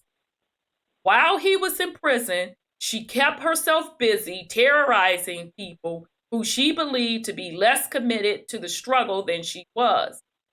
She infamously said she liberated the country with a box of matches, referring to the necklining of sellouts. People would be sentenced to be necklined by a kangaroo court. They'd be tied up by a car, a tire filled with petrol would be placed about their necks, then set alight. Not a pleasant death, to be sure, although the victim was given a good lungful of marijuana called daga here beforehand to dull the pain. It is uplifting to see that the killers had some heart. Anyway, she was Madiba's wife and earned the title Mother of the Nation. Then they got divorced and he married Samora Michael's widow, Braska. Now, why would a man of his age would need a new wife? I don't know. 27 years of celibacy in prison should have taken the juice out of him. My guess is Winnie didn't fit the image and Grassa did. Or perhaps they had simply grown apart. Or perhaps Winnie knew that St. Nelson wasn't the same man that she had married. Samora died under strange circumstances. He was the first black president of Mozambique. I'm probably jumbling that up, y'all. Mozambique. After its liberation from the Portuguese. His plane was flying close to the border with South Africa when it went down, killing him and a few others. Speculation was rife, particularly that South Africa's forces were responsible. I don't know what happened, but I do know that the first black president of South Africa then married the widow of the first black president of Mozambique. Again, it makes me think. His dress sense also makes me think. He became known for his African style, Madiba shirts. Was this to sell his brand? Maybe. To conclude, reading your hoax made me think about one thing that might have happened here closer to home. Did Mandela ever go to prison? I think now this is Mathis taking on the article. Okay, so I must have lost my place somewhere where he announced that he was taking it over. All right, so anyway, did Mandela ever go to prison? If he did he die there? To avoid making a martyr of himself, was he kept alive and a double trundled out later to play his part in ushering in the Rainbow Nation? Was he reprogrammed in prison in anticipation of the day he would be needed? Did he see the potential to live out his life in fame and luxury, posing as a modern icon, and decided to do so? If there was a hoax, who was behind it? Was it the usual suspects? Was he genuine and did what honestly believed to be right? I don't know, but I'd be interested to see if your expertise in these things can shine more light on too. After Nelson ushered in the new South Africa, right? This may be the same man, but anyhow, after Nelson ushered in the new South Africa, it wasn't long before endemic corruption set in. Despite the fact that South Africa was at peace for the first time in decades, the international arms dealers decided that the country needed a new military hardware, mainly ships and combat planes. That they were expensive and not needed was immaterial. Also immaterial was the fact that the money could have been better put to uplifting the recently liberated masses. The politicians took the bribes and the armed forces took toys. The scandal went public and an official commission to investigate it was held. Predictably, it all came to naught. Metke, in charge at the time, having taken over from Nelson, was recalled by the ANC a while later. My guess is that he was tardy when it came to handing out AIDS drugs like candy, and Big Pharma was unhappy with it. Anyway, he handed over Zuma, and by that time, the gravy train had built up a head of steam and was racing along at express speed. The country was being well and properly looted. The government-owned enterprises are now bankrupt and in debt. The electrical power utility, Eskom, once kept South Africa comprehensively supplied and had the spare capacity to export. We now regularly have what is euphemistically called load shedding. It means we have the power switched off for up to 6 hours a day. New power stations planned to come online to replace the old ones are several years behind schedule and still under construction. South African Airways, once a top international carrier, can now hardly get off the ground. The once excellent rail network is partly derailed. We have new imported locomotives that are parked because they don't fit the configuration of our railways. Their wheels probably greased with bribes. Trucking has boomed as a result, but the roads are paying the price. Rather than repair them, signs, warnings of potholes are proliferating. Where there is carrion vultures gathered. We've attracted some fine ones like Gupta Indians of Sahara Computers. A commission of inquiry into corruption, the state captured commission, has been convened and has been going for well over a year.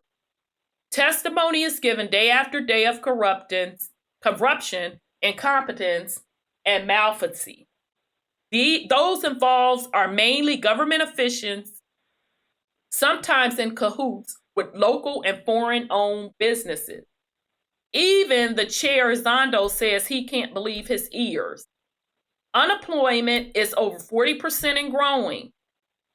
Those receiving government grants outnumber taxpayers. Population growth among blacks is unchecked, yet it's the same dude, child. Population growth among blacks is unchecked or even, in fact, encouraged. One of the government grants is for maternity, and some young women get pregnant just to receive it. Now that we've fallen in step with the Rona, I'm not going to say the official name because I don't feel like it, child. So now that we've fallen in step with Rona lunacy, our growth rates is predicted to be in the region of -7%. So now I'm assuming he means the white Africans. All right, so Caucasian folks before Rona, down numbers, you were in negative birth rates years ago. So you can't put that on Rona. Years ago, you've been in negative birth rate. All right? So now that's your responsibility to go research why. All right. So the Rand, which was once as strong as the US dollar, is now worth a fraction thereof. Soon we'll need 20 or more to buy a dollar. We need about that now to buy a British pound. The budget deficit grows. Our current president, Ramaphosa, says he'll root out the rot and turn things around. Since he has been an NAC insider from the beginning and was close to St. Nelson, I doubt it. This is another country heading into the black hole controlled by the international financiers. We know who they are, what they do, and why they do it. Blessings like debt that cannot be repaid, austerity, economic restructuring, selling off of state assets, and social unrest are what we can anticipate. This is St. Nelson's legacy. All right, so that's the end of Dude, the guest writer. Before I get into the real with Miles, I'll pause in case sis or Brother Sean, y'all want to put something on it, because I need to take a quick health break. So y'all want to put something on all of that, and then I'll come back and get into the second part. Well, Brother Sean, what about you? I find that what she's saying is that it's a predictable pattern to a predictable end. What do you think? Yeah, I mean, it's scripted. Yeah, it's scripted. It is scripted. And I see that they build up hope and then they crash them down. And everybody is left holding the bag of no money. But, that's just it. The whole dependency on money. Yeah. Part of the system. There is no quote unquote actual money. That's nothing but debt. Exactly, because it says it's a note. A note is like an IOU. So anybody thinks even a credit card is not a payment for nothing, or a check for that matter. You can't even write a check and pay a bill. So I don't. I mean, the problem is people fall for what they consider is money, and it doesn't. It's not really money at all. At all. But Mandela, he wasn't such a great person when I studied his history. So for how he got to be such a great person is beyond me. He was a great spokesperson for them, for their cause. He had on that black robe, the clone they had. He had on that black robe of the Illuminati or the Masons or whatever they call that thing. You know, the black Harry Potter type robe. Mm-hmm. Yeah, he had that on in a picture, which shows that he wasn't with the people in the first place. He was with his cronies and his loyalty to what he swore an oath to. So it's not uncommon that, you know, you would have the people being the suckers, and he's a part of the big spenders. It's all about the dollar. He was Catholic when he came out. He was Catholic when he came. I didn't even believe it was him. I thought I heard he died already, and he was kind of like a rebel when he went in there. Yeah. But I guess he wasn't he? Yeah, but they brought the clone out to be the corporate figure. Right. Fully indoctrinated in Catholicism. Yeah, he was. I mean, because he was a totally different person when he came out. And he was, literally, according to this article, because even this guy even hinted at it many times in what he was saying, that it wasn't the same person. Because his speech address was totally different. But Yeah, he was supposed to spend life in prison, wasn't he? Yeah. Yeah, now. He did spend life in there. He died in there. Yeah. All right, yeah. So now, buckle up. Get ready. Because Miles Mathis is about to go in. He gets down like we gets down. And he's going to cover all of that y'all just discussed. All right. So this is Miles from this point on. So that was Dude above the little guest writer. And now this is Miles. I made only small edits to the text above, preferring to let my readers see this paper as I received it.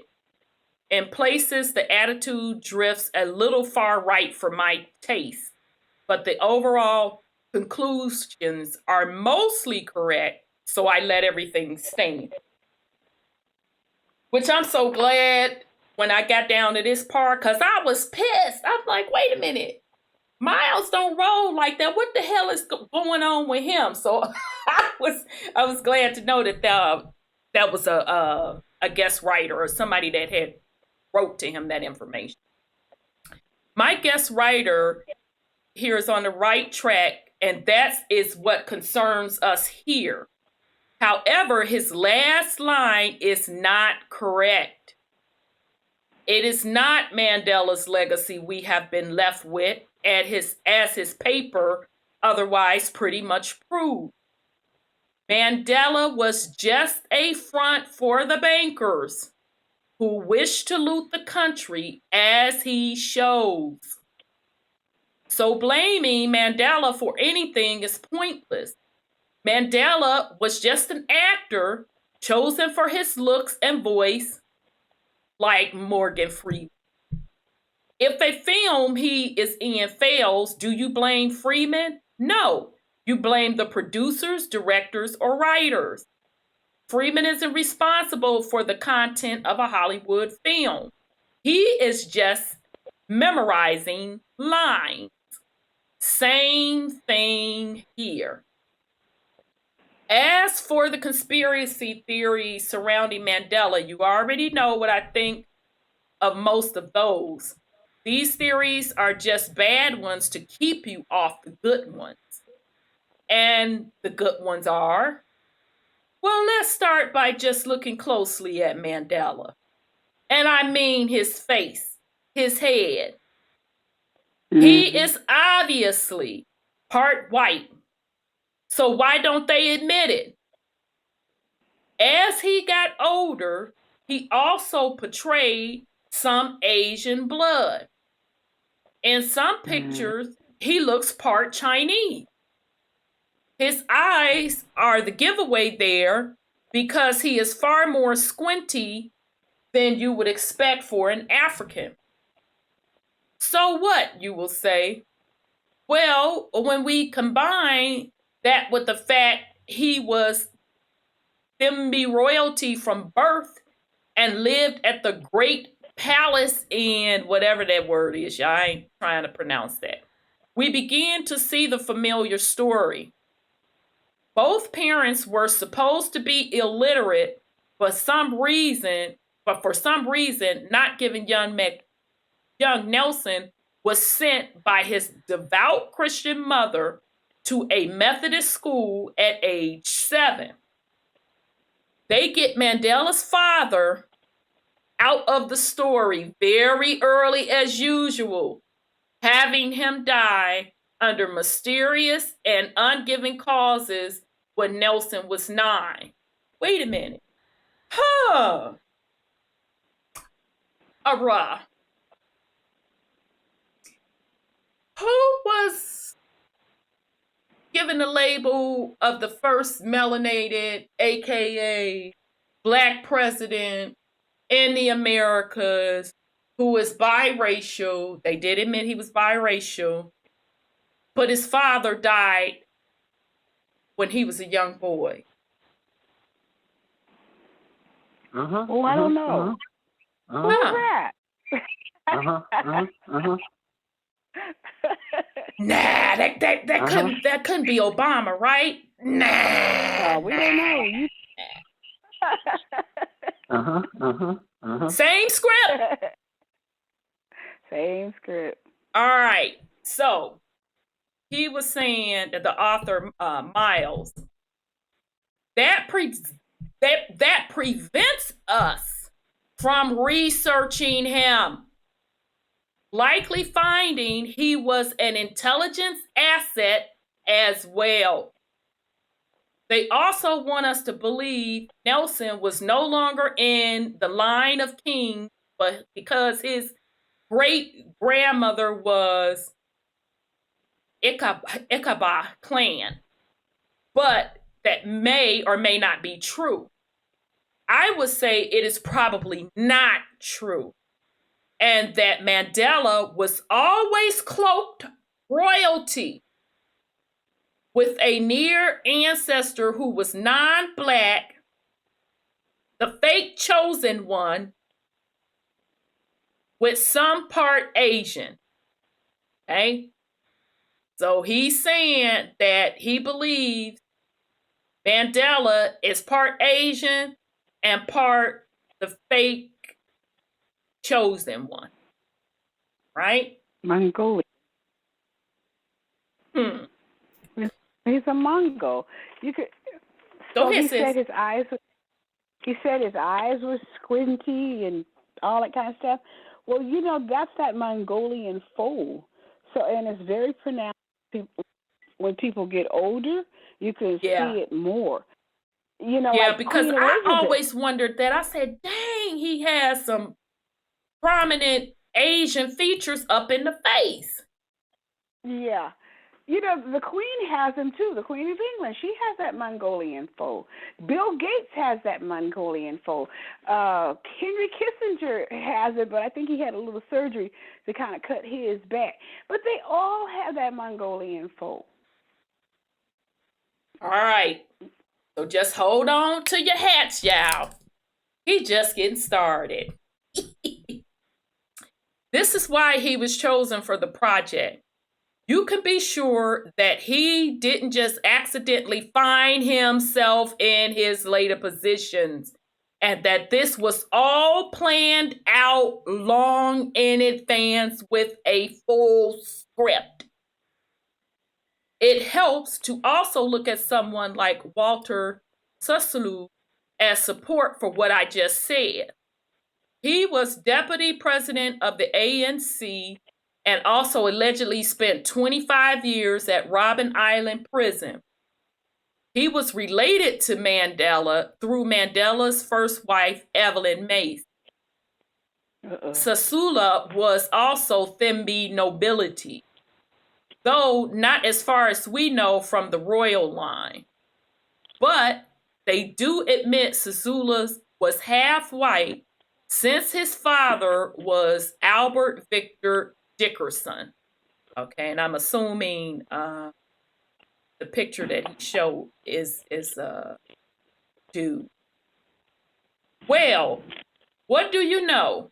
Another crypto fake chosen one from Leicester.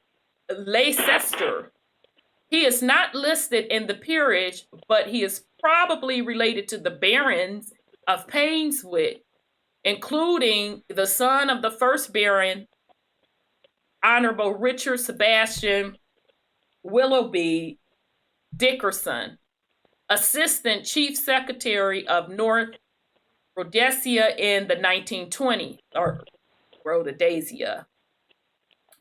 Albert's mother was an Ormrod, also of the peerage, and they were closely related there to the Myers, Lathams, Bailey baronets, and Parnell barons. Though the Parnells, we link immediately. All right, so I gotta wet my whistle. Youngins, that's the whispers. I just gotta wet my whistle. Anyway, I gotta read this again. because he finna bring it, y'all. So, the Parnells, we link immediately to the Stuarts, Earls of Bute, explaining what is going on here. Through them, we quickly hit the Pierponts, Montagas, Campbells, and remember the Negro Question, Part 6, 13 Black Colonies, Lee Cummings. He tells you the origins of that Campbell. That Campbell name is associated with large territories. I want to say it was out in Scotland, right? That's where that Campbell name came from. They had a lot of the territory, all right? Okay, Mackenzie and everyone else. So Sisula is obviously a front for his father. In the same way, we may assume Mandela is a front for the same folks. But they use Mandela rather than Sisula for several reasons. One, Mandela was more likable on the first look. He always had a great smile. Two, if they use Sisula as the top man, he would be too easy to connect to these fellas like Dickinson. They needed to hide a bit better than that. All right, so hold on a second. Remember when we were going over colonization? Shoot, I can't switch and share this with y'all on screen. I don't want to mix it back up, so you'll just have to bear with me, YouTube world. Remember when we were talking about Negro land? And we were talking about the colonization of the Liberians? Mm-hmm. All right.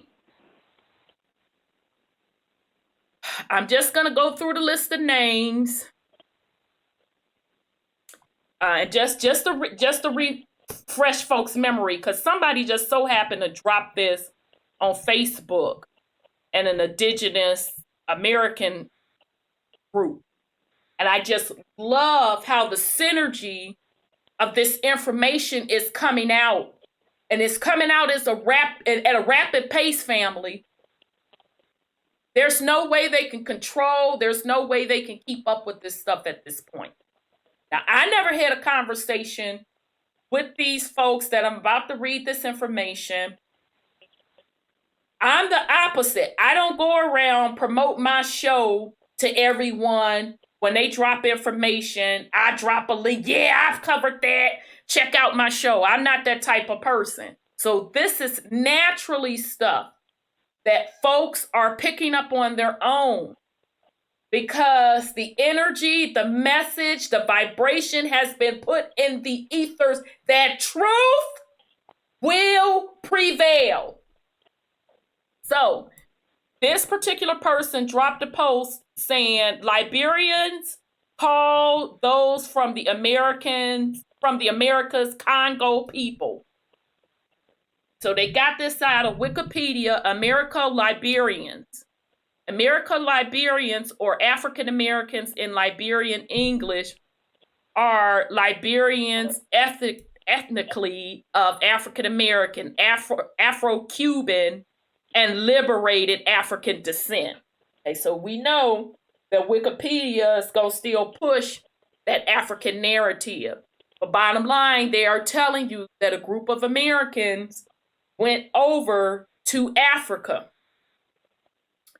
The ethnic group of Americo-Liberians are the Sierra Leone Creole people who shared similar ancestry and related cultures. Americo-Liberians trace their ancestry. Sierra Leone Creole people. Masonic Order of Liberia, True Whig Party, WHIG. Who else was a part of the Whig Party? Abraham Lincoln. Lincoln. We can't make this shit up. The receipts add up. Okay, Democrats of Liberia. This is still up out of Wikipedia. Then there are Americo-Liberians who are descendants of freeborn and formerly enslaved African Americans who arrived in Liberia from 1822 onward, and Congo people, descendants of immigrants from the Caribbean. So still the Americas, making up an estimated 5% of the population. They used to dominate political life in Liberia and still, I guess they're saying, and still do. They kind of cut off on the post. All right.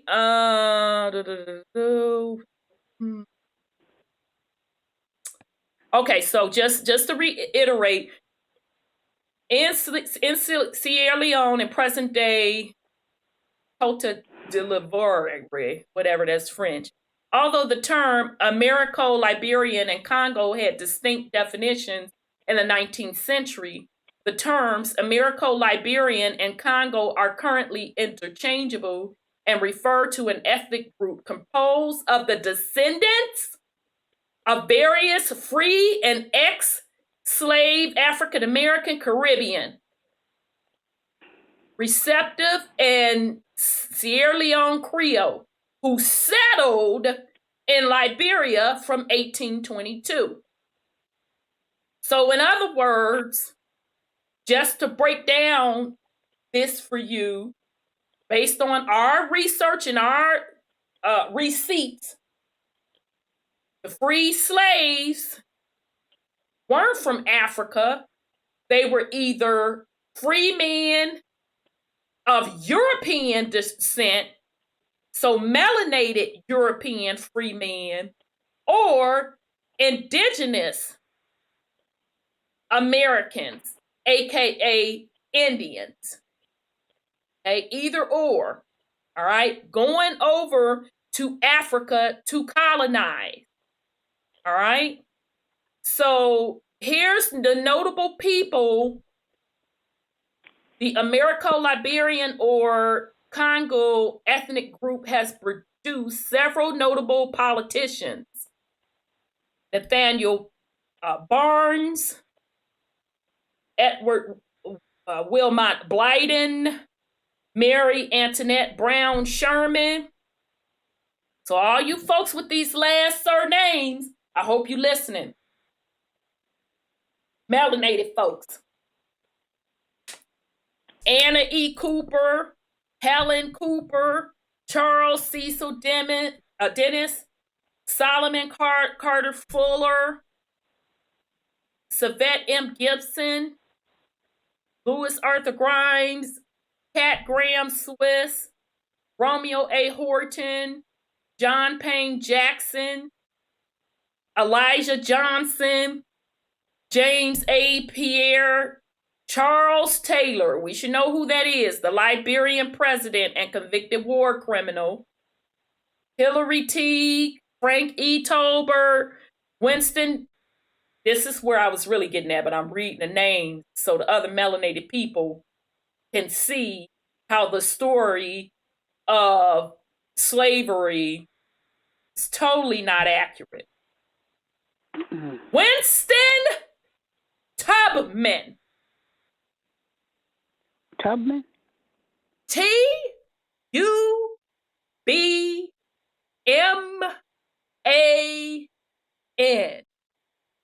It's like that Tubman chick. What's her name? Yeah. Just to refresh your memory.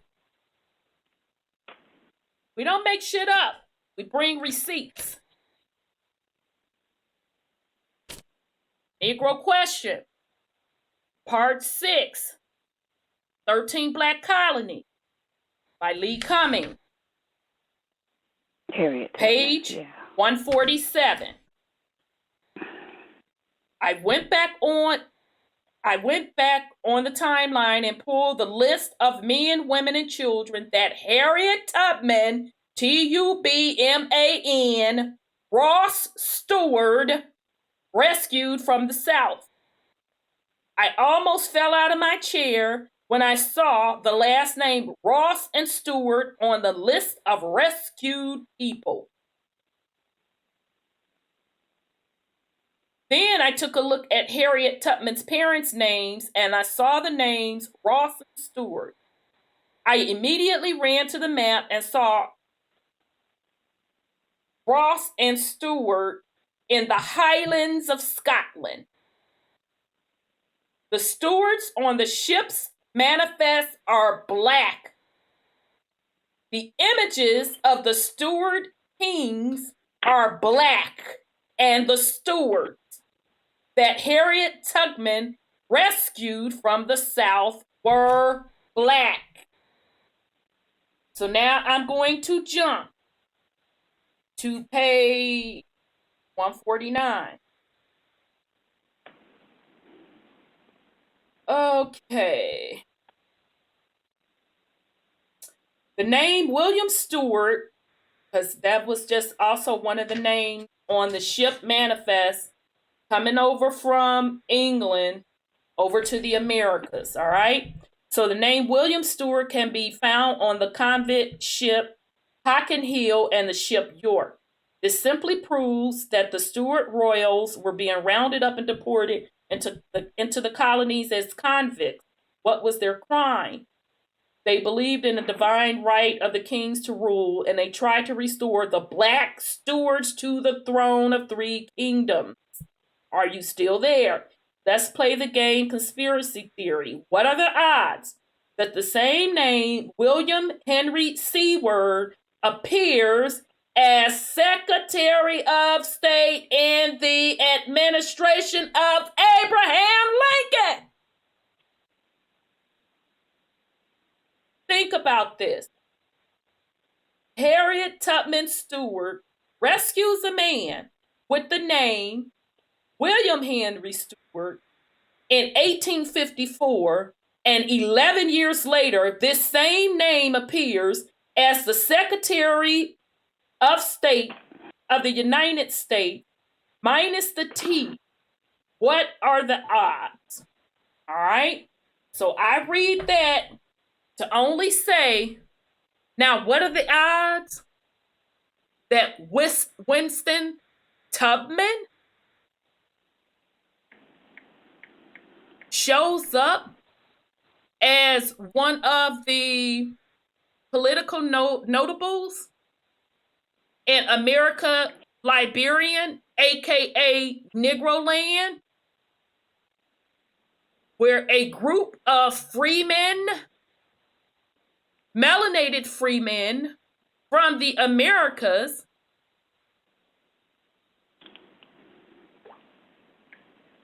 were used as leaders as they were really setting up a colony in Africa. Go ahead, sis. You know something? That kind of interesting, because a lot of our people that I know of fought against Lincoln. They were on the Confederate side, and that's where that Confederate flag comes in, the symbol and stuff. And what I'm thinking, they must have known about all this stuff that is finally coming out, because I couldn't understand why melanated people fought Lincoln, especially the Southern ones. So they didn't go for the old okey doke that Lincoln was trying to pull, because they obviously knew he was trying to free the whites, and that they were going to lose everything they had if the North had won. But they fought on the Confederate soldiers' uniforms, and they fought against Lincoln. But wasn't so that now it kind of makes? I'm sorry. Go ahead, sis. It just makes sense why they fought. Yeah, and you know, it's interesting that you say that because even the sorry about that. I had to take a swig. Even that Confederate flag doesn't represent what they're telling you it represents. Doesn't it represent those civilized tribes Yep. coming together? So the civilized tribes, and I say that in quotation, Well, were the ones Indian. that cut the deal. Well, not all of them. Not all of them, because the Apaches didn't cut the deal. So I think it's just the tribes, period, because if all these so-called stewards came over here to rule over the colonies here, and Lincoln was the scapegoat like Mandela, then they would have known that they had no choice but to fight. All the Indians would have no choice to fight because all of them either would have been exterminated or put in the reservations and starved to death. So they had to fight in the this. chat room, they're saying the Iroquois Confederates. Absolutely. Absolutely, Teresi. Sis Teresi. And Sis Cheryl says, and many of them returned to the Americas from Liberia. Absolutely. Absolutely. So I'm just going to read through the rest of these names of the famous Liberians or the notable Liberians. Benini, Yuri, Kimmy Weeks, Rhoda Weeks Brown was actually general counsel to the IMF. Joseph Jenkins Roberts, Stephen Allen Benson, Daniel Bashiel Warner, James Spriggs Payne, Edward James Rowe, James Skirring Smith, Anthony W. Gardner, Alfred F. Russell, William D. Coleman, Garrison W. Gibson, Arthur Barclay, right? So this list, and this is off of Wikipedia, they literally go through all of the presidents and people that held position of power in this Americo-Liberian or Negro land colonization scheme using melanated freemen from the Americas. So if you want to find that information in Wikipedia, it's under Americo-Liberians. Okay, so you can look that up. All right. Okay, so I had to throw that on there to show you how all of this stuff ties together. Been pretty consistent. All right. So pretty much, I'm sorry, go ahead, Brother Sean. With Lincoln, if he was trying to free quote unquote white people, even though both of his parents and all his lineage was melanated. I thought his mother was white. Not according to the autobiography. You know, because the Moore said I thought I saw an autobiography, a movie about it, but anyway, they may have mixed it up. I mean, it was that autobiography and on that Caramel video, the articles and books that he's reading from. The guy is very descriptive. Yes. Of Lincoln's parents. All the excerpts he's pulling out, it's mainly about the description. Well, I just saw it on TV. They kept mixing it up. You know how they do. Yeah, they whitewash it. Right. Yeah. But again, that's the reason why he is on the penny. And he married a white lady. Yeah, afterwards. Martha, right. Was it Mary? Right, because his original wife wasn't white, right? Right. Yeah, you really They need to made check no. out that video that Caramel put together on LinkedIn. He laid that mofo out. Yeah, he wasn't Because good he for was against the system at the time. He was trying to stop the Federal Reserve back then. Right. Every president that has tried to stop the Federal Reserve wound up dead. Period. He was using the system against itself. You have to remember, he was at a time when they hadn't really seized full control of the quote-unquote 50 states. They were still struggling to implement things. They don't talk about the fact that those wars back then were the Indian Wars. Right, it was. Because, like I said, my relatives fought against him. And they came here as a minority. We still had shit in place. We were still running certain shit. So, I mean, just like they've lied to us about everything else in history, you know they gonna make us not like him. But if you look at Trump, he's always talking about Abraham Lincoln was probably the greatest president we ever had. He ain't dumb. If he studied Abraham Lincoln, he know exactly who and what the fuck Abraham Lincoln is. Somebody else said that about Abraham Lincoln. And he's throwing it right up in your face, trying to let you know the greatness of our people. He's fighting them and bringing down the system. And what are we doing? We ain't doing shit to correct who we are or to break our bloodline curses. Right. The corporation is done for. Yep. The fact that it began, it was going to end. Now, we're perfectly positioned to take back what's ours, but people want to cut deals with the corporation like the corporation can do things better than the indigenous people can. Right. Even though the corporation in ADRIP admits that we are the better caretakers of the land. Of the land, that's right. And we should be doing that. They're saying that. The ones that still want a planet to stay on, the ones that still want to be here, saying that the land should be given back to the indigenous people. And y'all keep saying, no, no, no, no. We need a master. We'll vote for you to lead us. Yep. Instead of letting that shit go. Let them fuckers implode. Let that system destroy itself.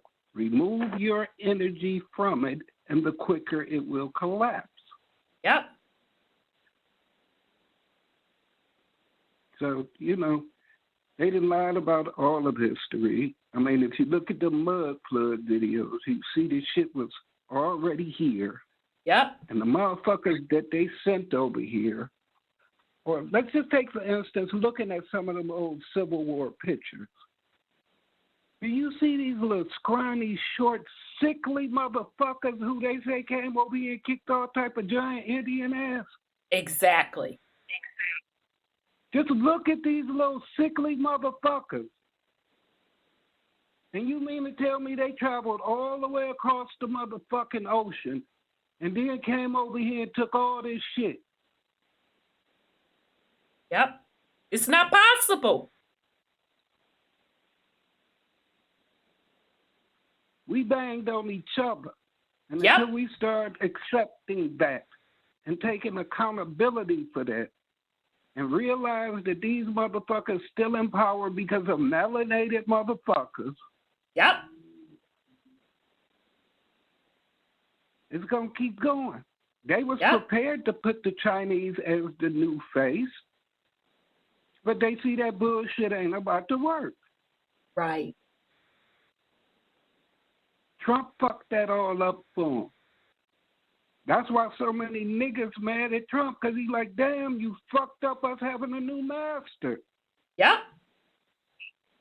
We wanted the Chinese to rule us. We buy all our shit from China.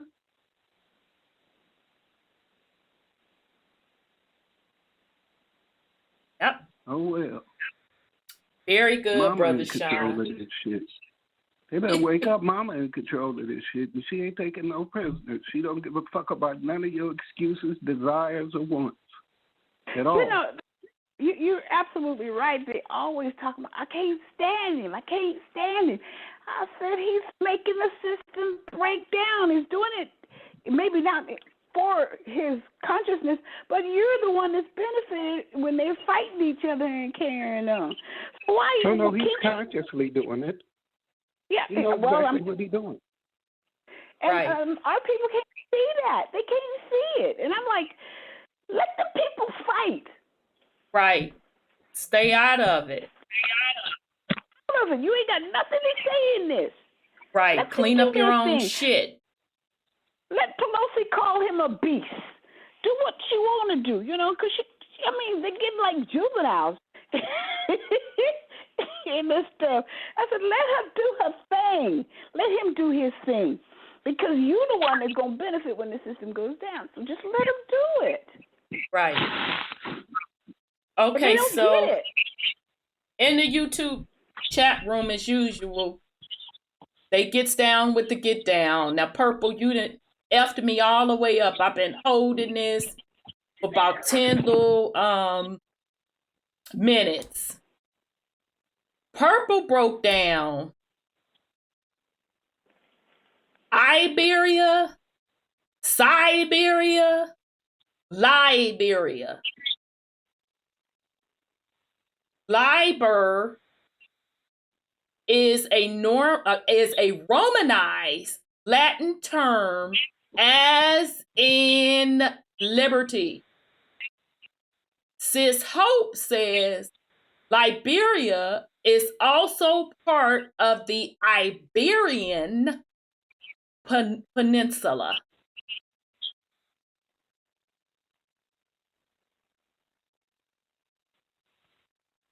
So excellent breakdown, Purple.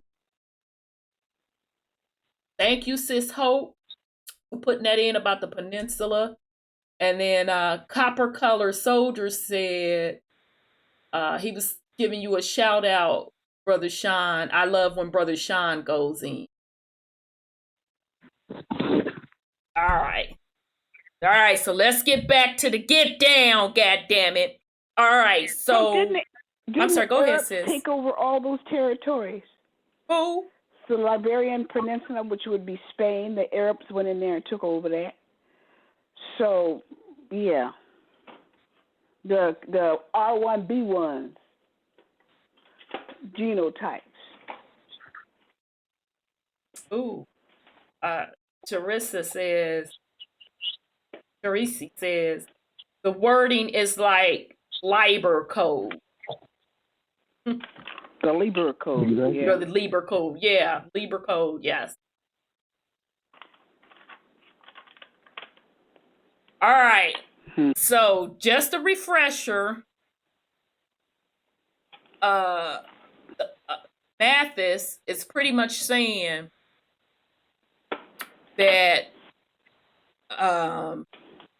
Mandela and this other dude really are tying back to some of these other quote royal families, and they picked Nelson over this Dickinson person because of his persona. So in other words, he could pass better for being a leader of the people. Okay, he could dance both worlds. So being a leader of the melanated people, being a leader of white people. All right.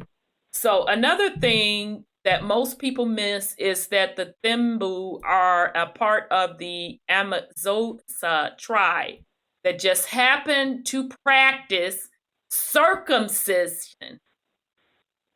Let's see, who else famously practices circumcision?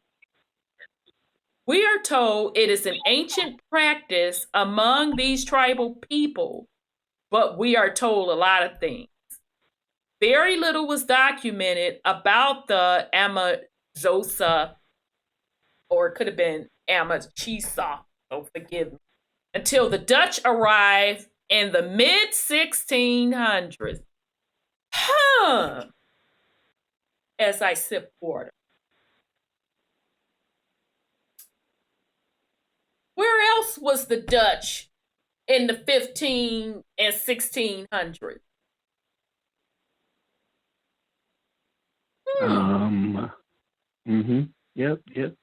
Yep, pretty much. Yep. Was that the Americas? Yeah. Was that not off of the East Coast? Was that not where they set up New Amsterdam, which later became New York? Yeah. Oh, okay then. Same script. All right. And sorry, go ahead, sis. Virginia. Yeah. Virginia, Jersey. Oh yeah. Okay, so so the Dutch arrived in the mid-1600s. Here we go, y'all. Got to put on your thinking hats. So the Phoenicians could have very well brought circumcision to these people at any time before that. Now, anytime you hear that word Phoenician, speaking of those group of people, you should automatically think of bankers. Automatically, you should think of bankers. And just to be clear, the ancient Phoenicians were still melanated. Let's be clear. All right. Which is just to say that we should consider the possibility that the royal house of Thimbu may have been connected to the Phoenician navy for many centuries. That's why we keep telling y'all, you all are looking at some 400 years. You got to go hell of a far back. Because we talking 1,000 years war. We're talking ages of these same group of folks controlling the realm with this system that they set up with the concept of banking and money and capitalism, colonization, etc. All right. Besides which, the Dutch and the Phoenician Navy are not two entities, but mainly one entity. Our guest author is mainly acquainted with the Afrikaners of that mid-level, but we know the highest level was composed of what he calls the unusual suspect. So among the Dutch, the fake chosen ones weren't a separate subclass. They were just the top of the Dutch and the British pyramid. All of Africa, like the rest of the world, was conquered for their benefit and enrichment. And they are the ones that own all the mines, land, and other resources. They still do. In fact, after the revolution, they owned even more. As for the Guptas, mentioned in his conclusion, they are only part Indian. They are simply the Phoenician Navy's Indian branch. So that's why I consistently tell you, you have to look beyond what you think is color and nationality, because it matters not to them. It is about your bloodline and how you tie back into their family and what role you will be assigned to keep their kingdom going. All right. So, did they replace Mandela at some point? I doubt it. The mole on the other side of his nose and the pattern of his brow wrinkle indicate to me is the same actor all along. He was just fatter when he was younger, and voices change over time.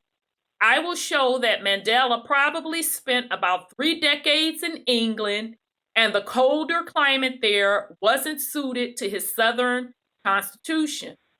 It may have affected his voice, but even if they did replace him, it doesn't much matter.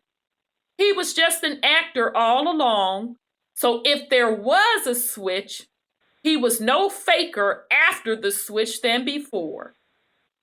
The important thing, the thing they are trying to desperately to keep your eyes off of, with Mandela effects and body doubles and different voices, is that Mandela was always just a puppet of these, the fake chosen one, billionaires behind him. Who also has the fake chosen one billionaires behind him that became president? Uh-huh. Oh, okay. Yeah. And Michael and I, Michelle. Same script. They required a black frontman for this long time, and they needed someone slick and plausible.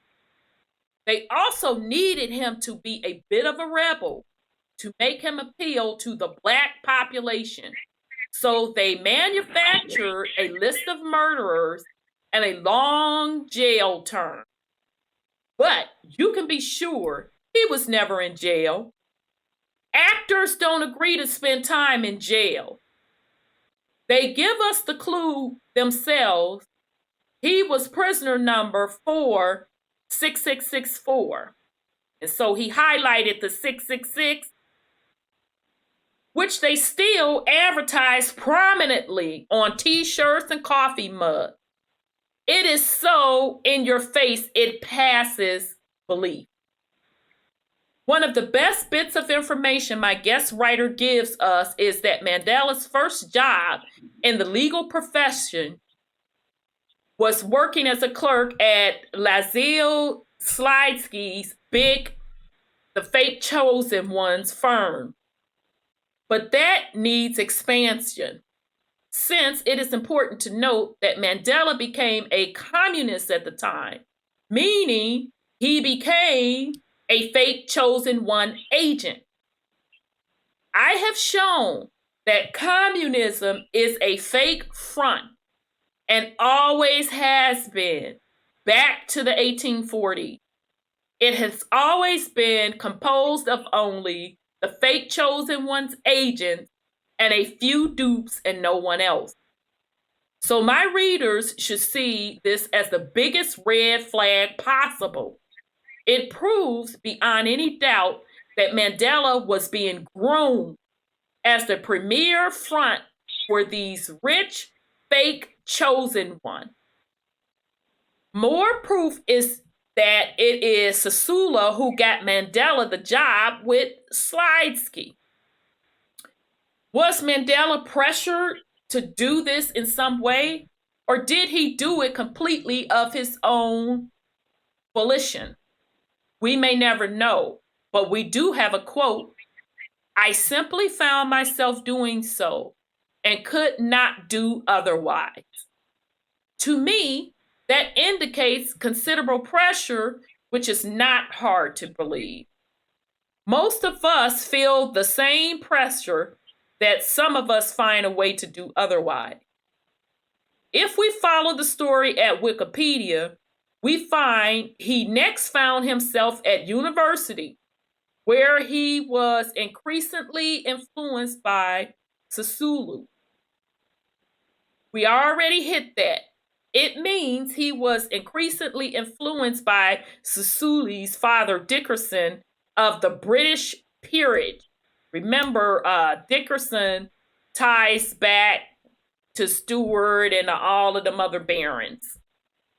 This was basically a third Boer War, but fought covertly this time, using all the tricks of the Phoenician Navy.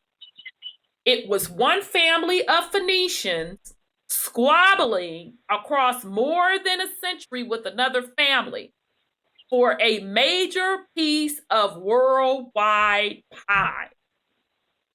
Remember, this was just a continuation of the long battle for supremacy of the Dutch East Indian Company and the British East Indian Company. They had battled 90 earlier seconds. for America. New York used to be called New Amsterdam, you know. Again, same script. A lot of the battles in the early history and the prehistory of the U.S. up to 1812 were actually between BEIC and DEIC. 60 seconds. Okay, so that's the overtime cue. Y'all never hear because I be on another device, but you're probably hearing it now because I'm on a mic going through the computer. But anyhow, though they don't tell you that, so keep in mind as we proceed. I'm going to read that again so we can be clear. Hopefully this lady is done with giving us a little overtime countdown. A lot of the battles in the early history and prehistory of the U.S. up to 1812 were actually between the Dutch East Indian Company and the British East India Company. Right? So we 10 told seconds. y'all when they came over here, it was all about commerce. It was all about business. And they drafted up contracts, aka charters, to carve out territory, excavate resources, start trading as commodities. We told y'all that. The receipts show that. Okay? So he's telling you that the battle back up in the day, when New York was called New Amsterdam, the battle broke out between the Dutch and the British. They two companies vying for the takeover of the indigenous people, land, and resources. All right, so he said, once again, up to 1812, were actually between those two companies, the Dutch East Indian and the British East India Company, though they don't tell you that. So keep in mind as we proceed. Also keep in mind that the Boer Wars never really ended. They just became covert and were waged by proxy. All right, so before I go into the next spiel, and get ready, y'all, because Brother Sean is going to line so close up to O. Oh my goodness, it's already lining up close to O. Right. But the point I want to make here, family, and I'm going to consistently keep driving it home and backing it up with these receipts. You are supposed to be in the age of knowing and knowing who the players are on the board. You are supposed to be above the board, looking at the game and understanding both sides of the coin. I have told you all several times, over and over and over and over and over and over and over and over and over and over again, these corporate games are not in favor of the indigenous people. It's not your fucking concern. It's not your system. It was never set up with you in mind. It is for the purpose of commerce to benefit these different kingdoms. And they fight each other for these resources that they don't even fucking own.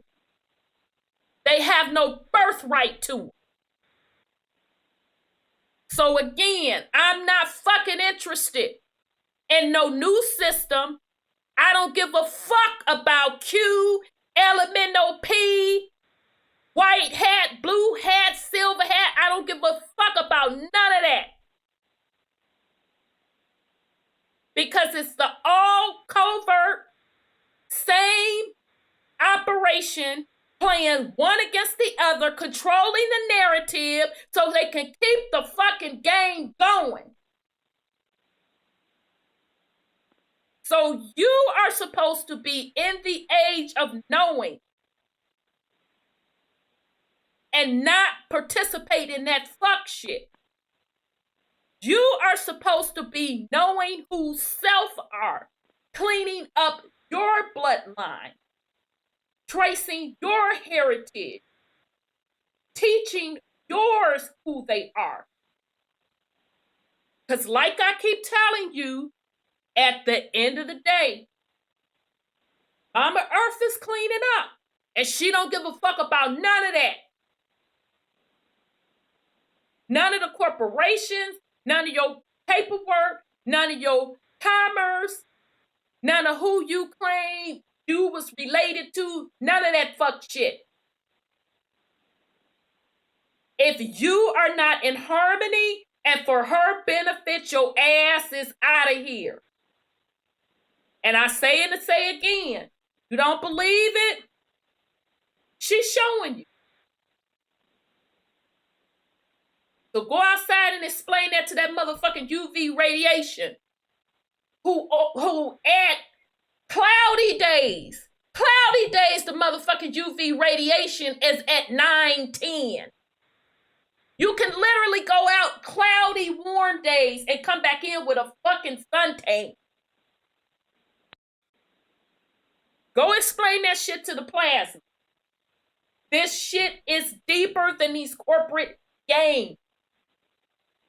That is minuscule.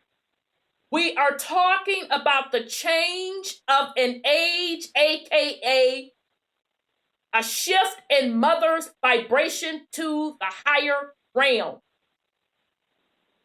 Either you rocking with it or you're not.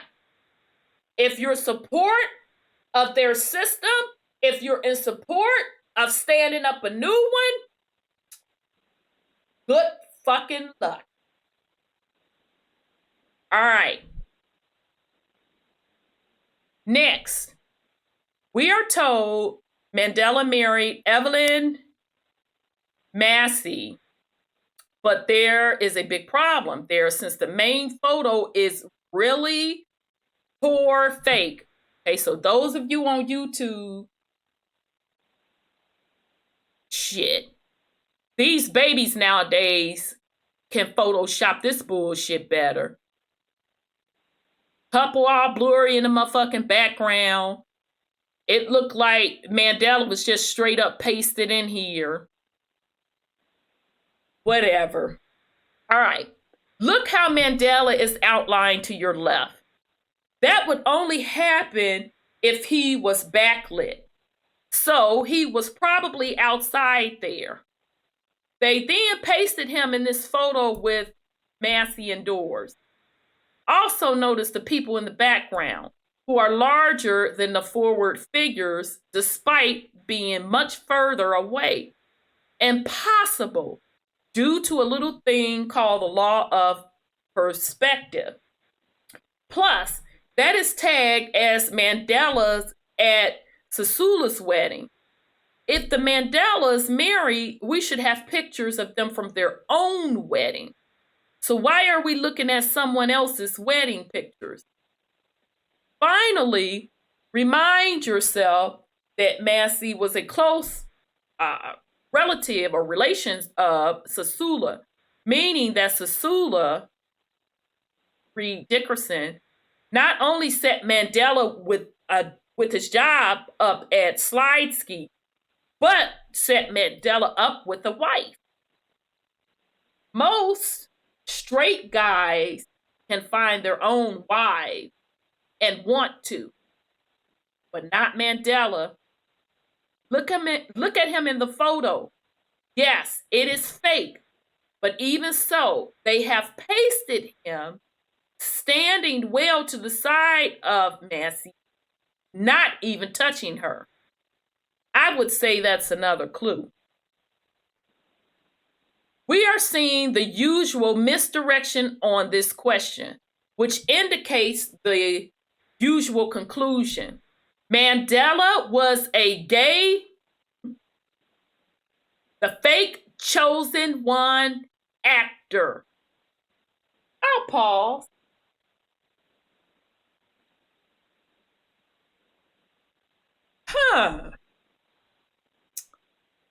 What melanated, aka Black president, allegedly the first Black president, which he was not, of the United States, is also rumored to be gay?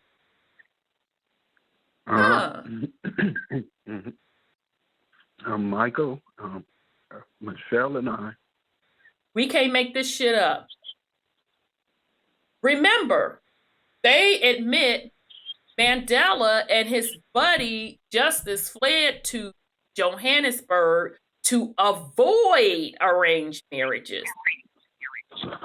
Mandela and Justice had been hanging out all along, going to school together, and so on.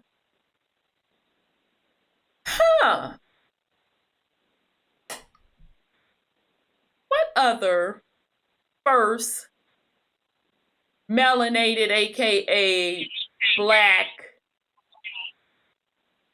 president, first Black president, alleged to be gay, has pictures of male roommates that they kicked it with as close friends throughout the years? Yep. Oh, okay. As Thembi royalty, Nelson and Justice should have been able to have as many wives as they wanted, but they apparently didn't want even one. They preferred to be actors. I have to think that there must have been rumors of this in Africa, because when Mandela later married Graska, the directors told them to ham it up.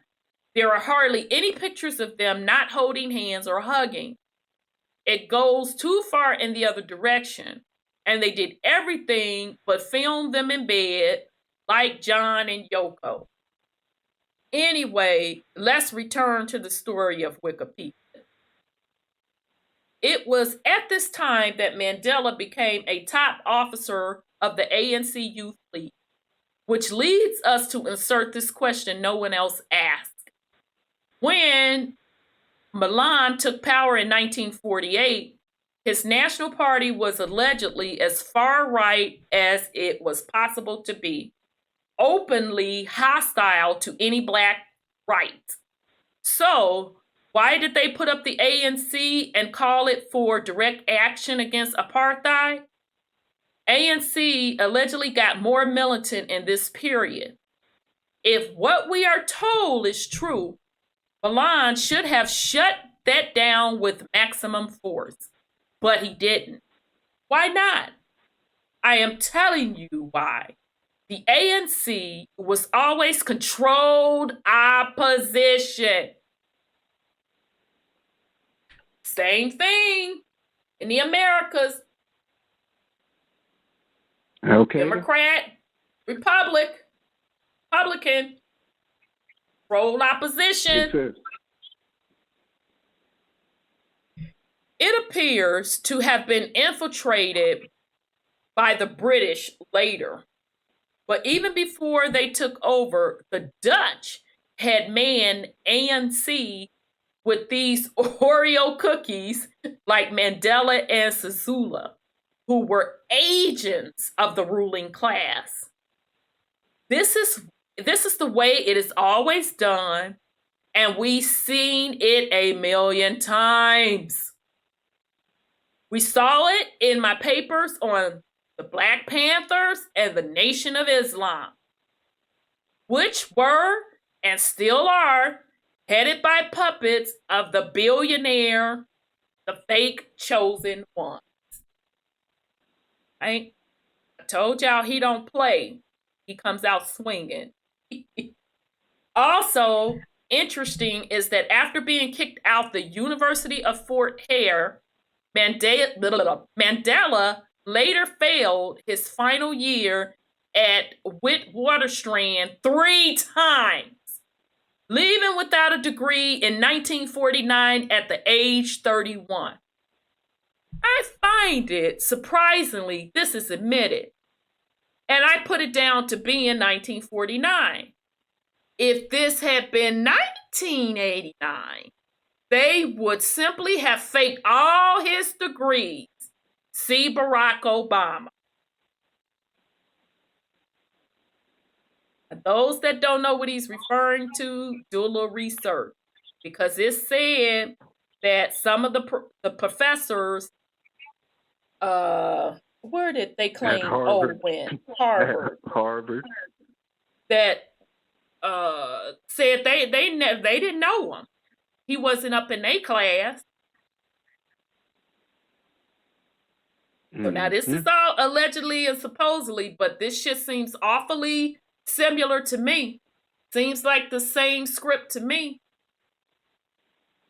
And that's just my opinion. All right. You will tell me Milan did use the general strike of 1950 to pass more fascist legislation and put more police on the street, which was, of course, its purpose. But the question is, why didn't Milan forcibly shut down the ANC and deport its leadership? Now you know. In 1952, they planted Mandela at the Bassner law firm, although he still didn't have a degree. Bassner was another communist, the fake chosen one, of course. Hyman Mir Bassner was from Russia, had gotten his law degree at UCLA, and was a Communist Party member, telling us he was a ranking spook. He founded the African Democratic Party in 1943 and was also involved with India. Bassner died in England, telling us which side to put him on. Also note the name Mir, which links us to Golda Meir. This is why the Israelis appear in these stories, sometimes cloaked, but always working for the Brit.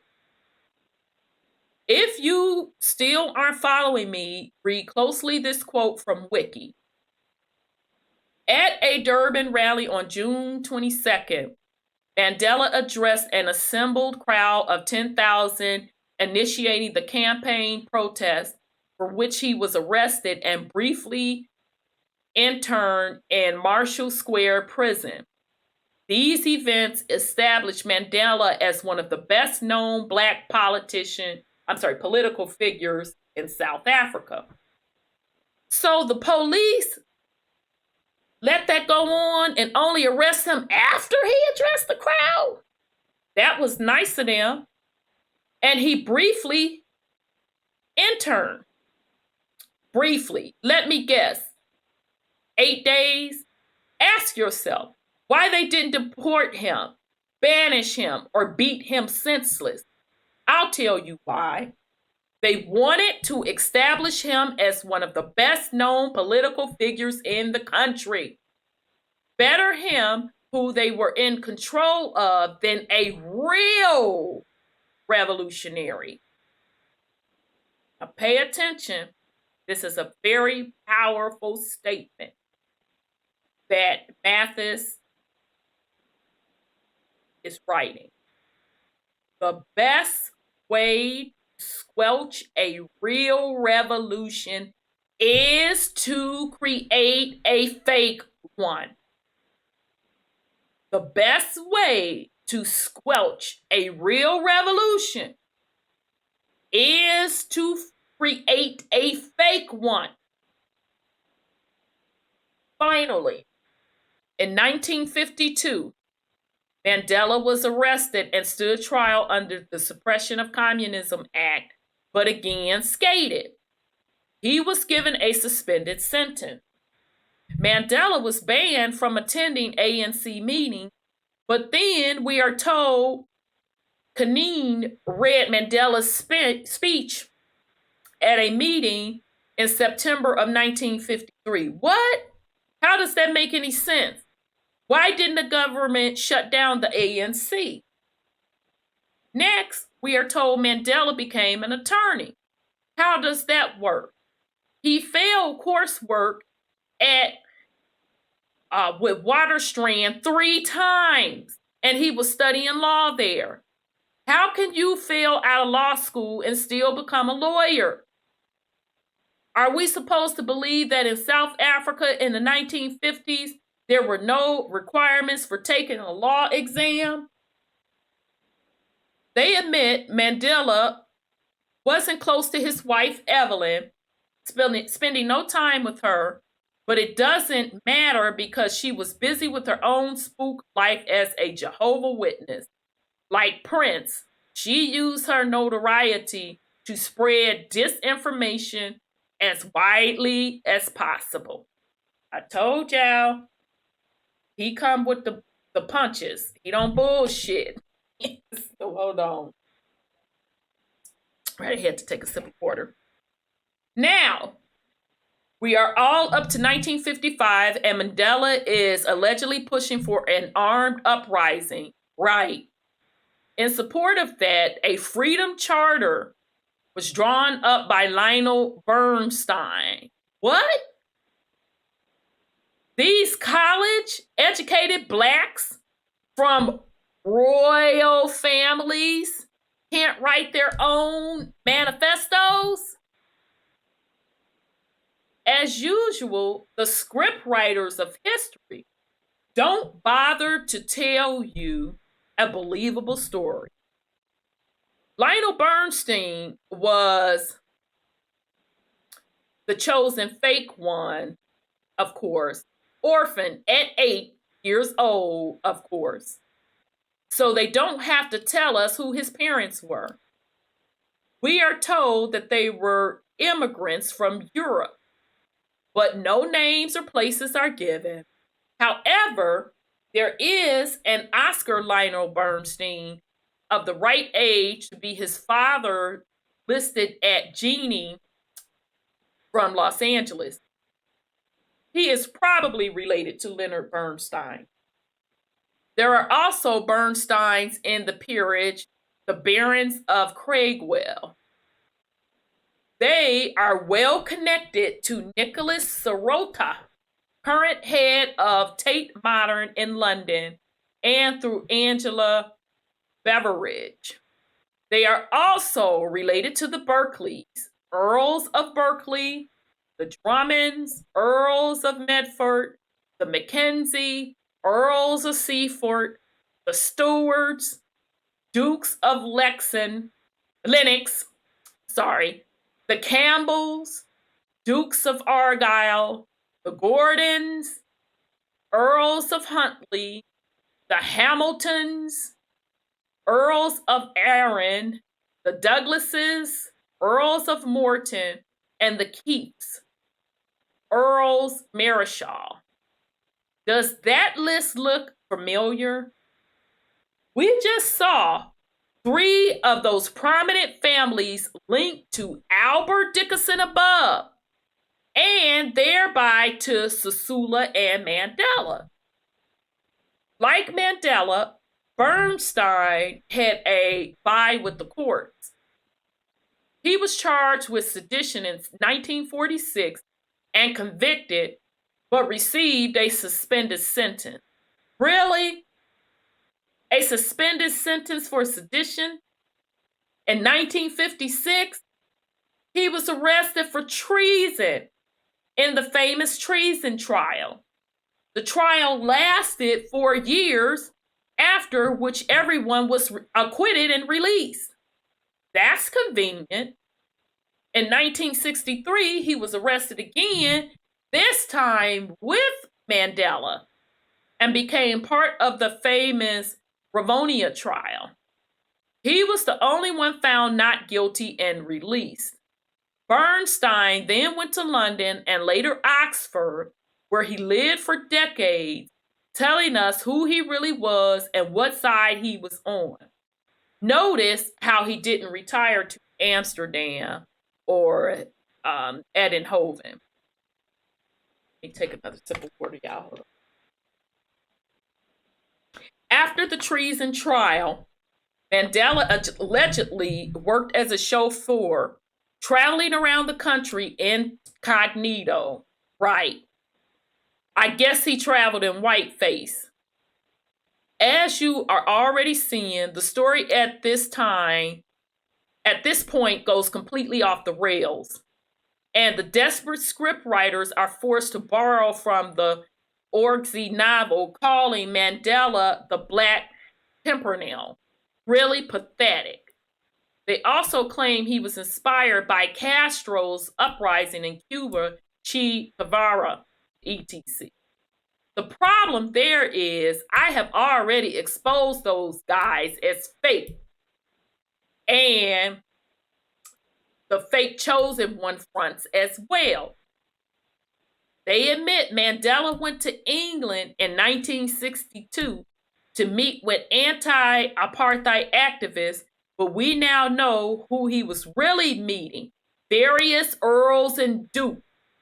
They were prepping on the next phase of the play, right? So he did an excellent job. Mathis did an excellent job also breaking down that whole Cuba thing. I would highly recommend you go read that. That's all I can say on that. All right. When he got back, they immediately arrested him for inciting strikes.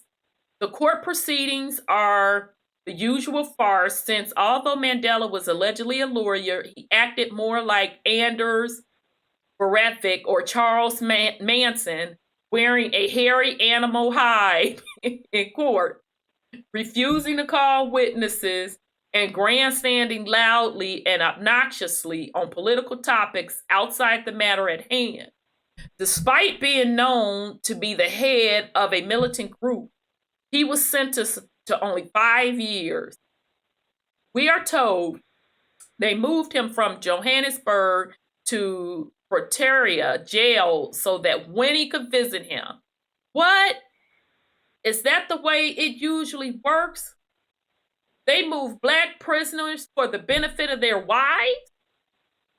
Apparently, that fake trial didn't really impress anyone, so they decided to up the ante. They started another trial, the Rivonia trial, the very next year, accusing Mandela of plotting to overthrow the government. Most of the evidence was taken from the Lilies Leaf farm of Arthur Goldwright, who just happened to be an elite Israeli soldier of the Palmach, which is sort of like the Green Beret or SEALs. At age 33, notice that 33, y'all, Masonic order. At the age 33, he was sent to South Africa, where his cover was being an artist. Ova Karamba. When not painting, haha, he was busy having secret ANC meetings on his farm and also apparently storing a lot of incriminating documents and tapes in easy to find boxes for the convenience of the police. Go. That's funny. So he boxed up all of motherfucking evidence nicely for the popo to be able to pick it up nicely. So that's again why we warn you all, you're linking up with these groups that claim and they want to set up a nation or they want to do this or they want to do that and want your information. You don't know what the fuck they doing. They could be collecting names to turn it over to the alphabet boys in them. All right. But anyway. Hey, sis. Sorry, go ahead, Brother Sean. The thing is, all that information belongs to the system. All that information is for filing purposes into the system. If they want your information, they just want to put it into the new system and reap the benefits from it, because the fact that they're doing your paperwork, you are again in the status of a minor. You're saying that you can't handle your affairs. No, your own affairs. So, so you're putting everything into their trust. Exactly. And they're the only ones with access to it. Right. That's why you have to be indexed. You have to be listed as a beneficiary.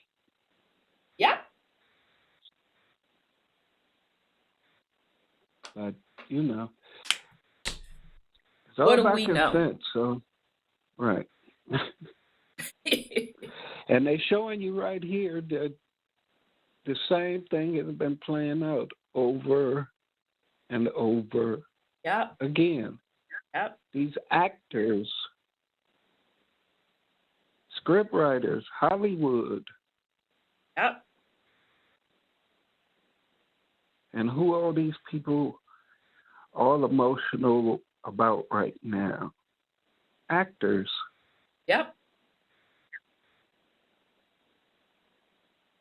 People that are registered actors. But, you know, I guess people just don't look at that aspect of it.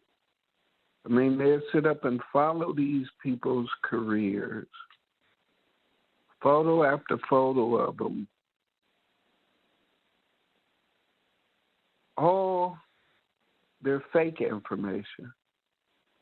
but never take the time to find out who these people really are. Really are. They Yep. just follow all the information of the character that Yes. they're portraying. But I digress. Yeah. I totally agree. And then we'll cuss you plumb the fuck out when you provide receipts. Mm-hmm. So it's like, It's whatever. like people still passing around stuff about Obama like he did something good. Now they passing around something, talking about trying to do a memorial of him or some photo or something. I mean, they still trying to put this dude on a pedestal. Yep.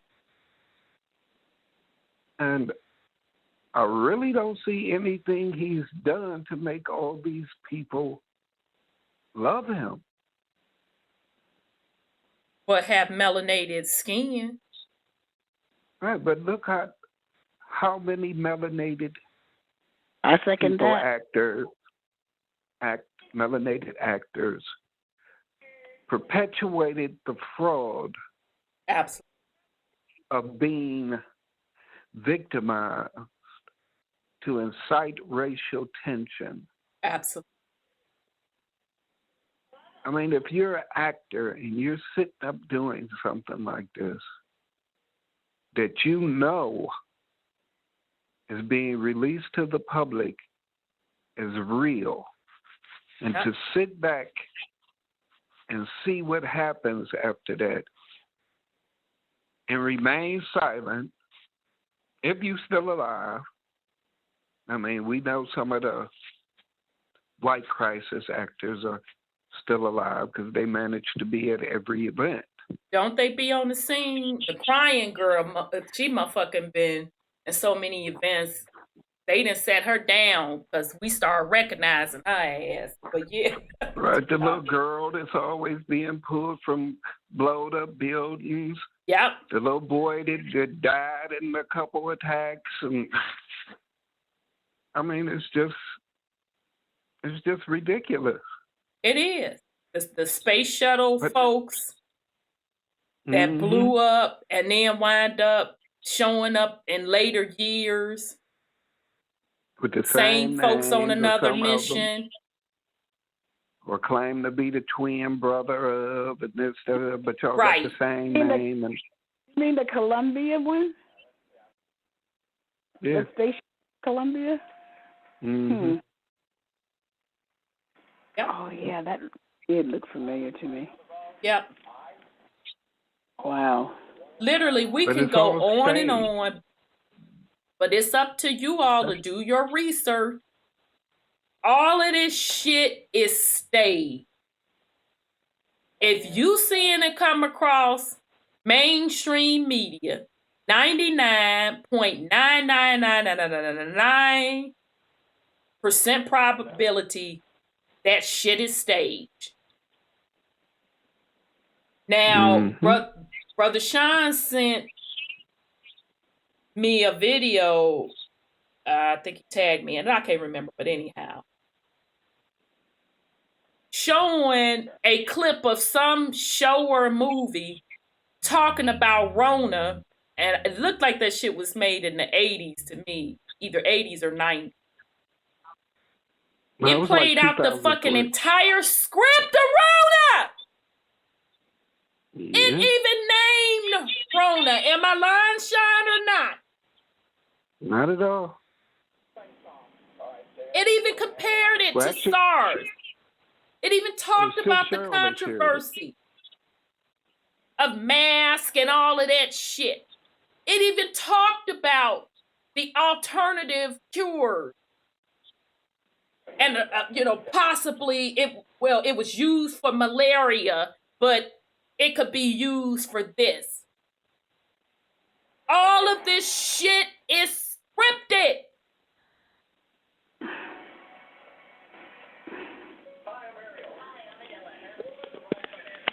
The Asians put out a movie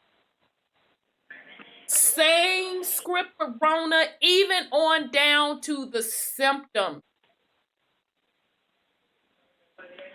of how folks were getting sick and transition. And in the little 90s clip, either the 80s or 90s clip that Brother Sean sent me, did they not say this shit started over in China? Or am I making that bullshit up? That's exactly what they said. Mm-hmm. So, I'm supposed to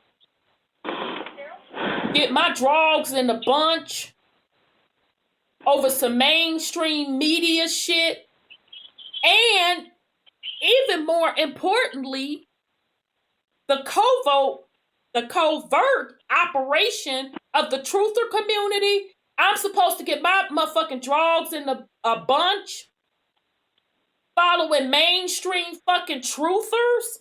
I'm supposed to fucking believe that bullshit? I think not. When it's the same script. All right. Well, let me hurry the fuck up so we can finish this up. Yeah. All right. So, so yeah, oh boy had boxed up the little names and shit or whatever for the police. Go right was also arrested, but he escaped from jail on August 11th. Chai disguised as a priest. Can you believe they expect us to believe that shit? Anyway, now that's the author saying that. That ain't even me putting that last little part in there, yeah. Anyway, since according to mainstream history, Mandela was plotting to overthrow of the government, the evidence piled to the moon. So why hasn't he hanged? We aren't told. He was given a life sentence because South Africa was too shy to give the death penalty. We know from many other also fake stories that South Africa liked to kill blacks for major crimes as a warning. Same story we got in the US in those decades and before. In fact, they admitted the penalty for high treason at the time was death. We are supposed to believe that defense attorney Hansen convinced Judge DeWitt in private chambers to commute the life sentence. This means someone doesn't know the meaning of the word commute. The presiding judge cannot commute a sentence by definition, since the judge is the only one doing the original sentencing. The judge has to follow the law. And if the law says the penalty for high treason is death, he has to apply that law. It then takes a second party to commute that sentence. And that party is not a judicial party, but an executive party, like the president or governor. Which makes sense. We should know folks on death row be sitting up there waiting to the last motherfucking minute for that call from the governor. Right. So no president, governor, or judicial party, but an executive party like the president or governor. No president, governor, or official or group commuted Mandela's sentence. So it's not clear how he was sentenced to life.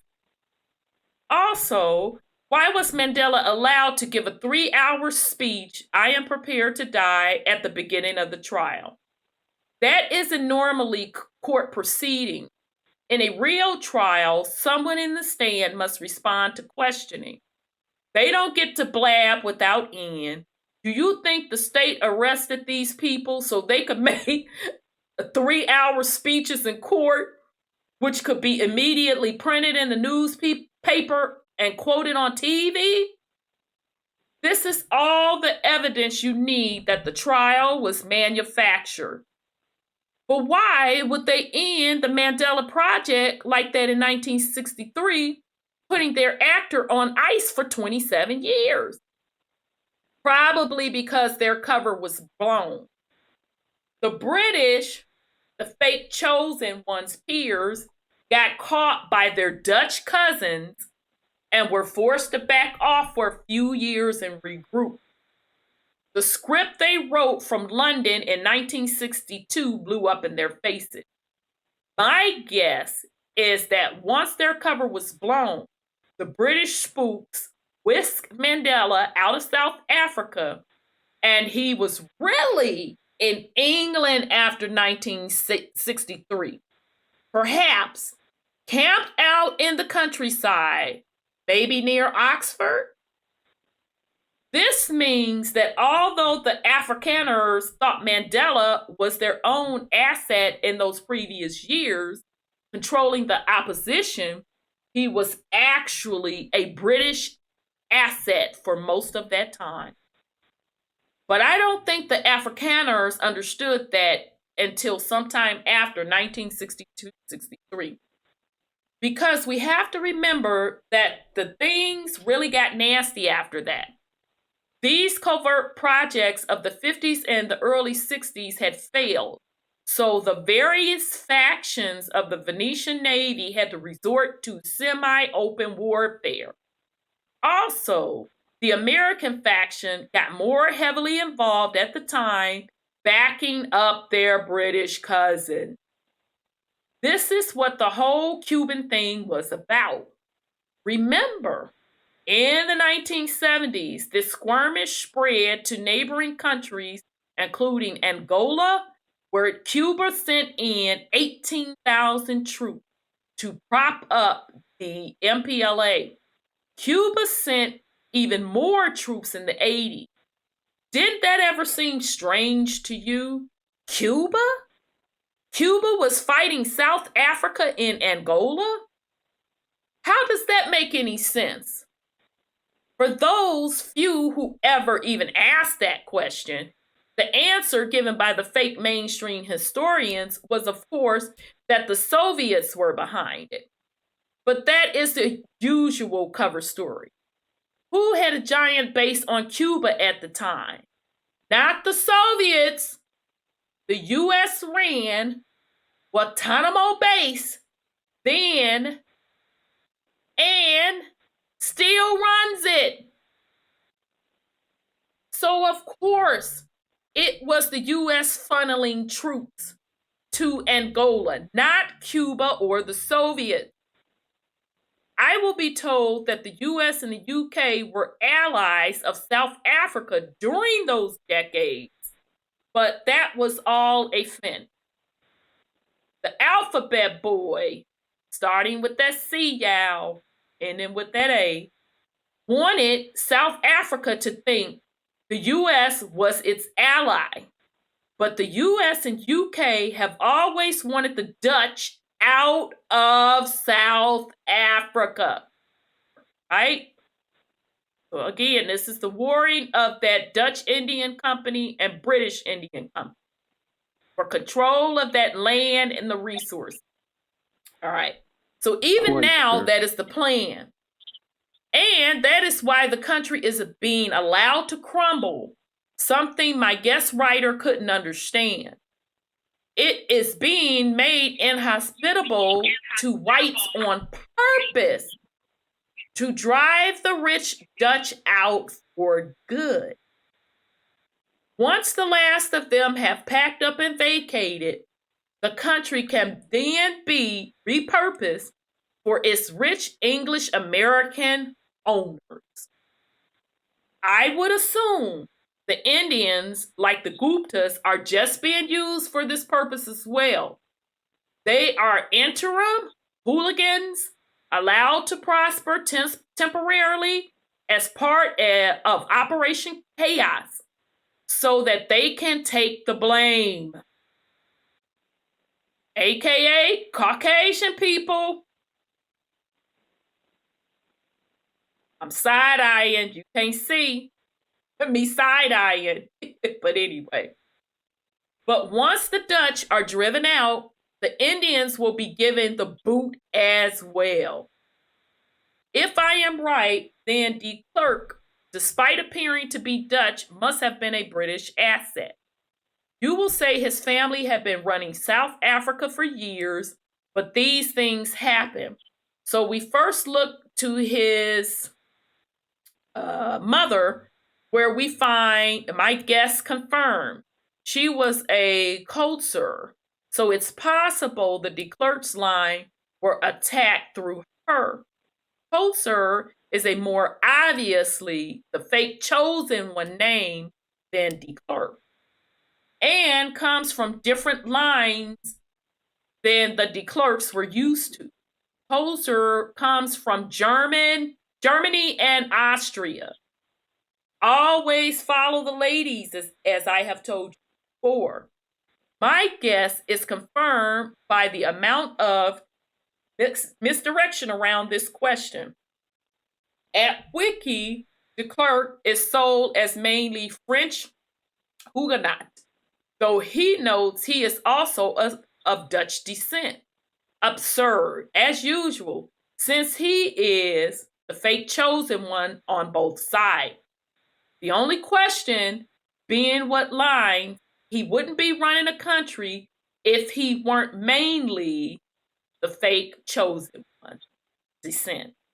Although the de Klerks had previously been a mainly Dutch line, Coulter introduced a different line. Okay, so again, he's just tying back these family lineage to the fake chosen ones. And if you're just turning in, I'm talking in code when I say the fake chosen one. Starts with the J, ends with the W. All right. I would assume his wife, Marquis, was involved in this switch as well, and that too is confirmed by major misdirection on his wiki page, where she is neither listed in the sidebar nor given a last name in the text. Very strange. A search on her takes us more mystery, since she was supposedly murdered in 2001. See this report from The Guardian, which again suspiciously fails to tell us her birth name. Strange, since she was long divorced and was therefore no longer Mrs. de Klerk. The article is obviously agitprop in many other ways as well, since instead of reporting facts as a newspaper should, it instead is crammed with emotionalism and spin. Unspinning, it leads me to believe her death was fake for some reason, and given what I am showing you, he should assume it was fake to get her off the page. They didn't want you asking the question I am asking, which makes me ask them even louder. What was her maiden name? Jeannie, which means genealogy is what he's trying to say, tells us it was Wilhelmese. And if we continue back, we find Haynes, Eckstein, Small, Human, Rademeyer, Mueller, Adams, and Kemp. This last confirms my guess, since the Kemps were from Suffolk. This probably links us to the Kemps of the peerage, who were baronets related to the Bacon baronets, and through them the Berkeley, Waterhouses, Hamilton, Egertons, and Phipps. We saw the Berkeleys and Hamiltons above, didn't we? The Kemps were Baron Rochdale in the 26th century, or Rochdale in the 20th century, and they were directors of Barclays Bank. The first Viscount Kemp was governor of the BBC in 1950. Marquis was also descended from John Adams, which may link us to President Adams. All right? So once again, thanks to Sis Cheryl, scrolling on the screen on this particular show, once I finish up with this, I'm going to put that scrolling screen back of pictures, and you can see it at the beginning. There is a picture or a hand drawn picture of a couple of those founding fathers. Melanated! John Adams is one of them. No mistake about it. That picture shows him as being melanated. All right. The names Rademeyer and Mueller are German on the paternal side. Marique's grandmother is given as Wayers, but my guess is that is a fudge of Meyer. Okay, so flip that W around. This is me saying that. It turns into Myers. She is immediately scrubbed, giving more weight to that guess. Her great-grandmother is also scrubbed. The paternal lines are almost empty. So best guess is the de Klerks were infiltrated, F.W. de Klerk's mother and wife, explaining why he is the one that released Mandela from jail, i.e. brought him back from England. All right. Damn, y'all, I thought we was going to get through that. We're almost done. Whew. So I don't want to rush it because we got a little bit more to go through. So we're going to have to pick it back up next week. We're going to finish this up. And then we're going to get back into the invention of the white race. So hopefully you see I took the time to go through this tonight to show you it's the same script.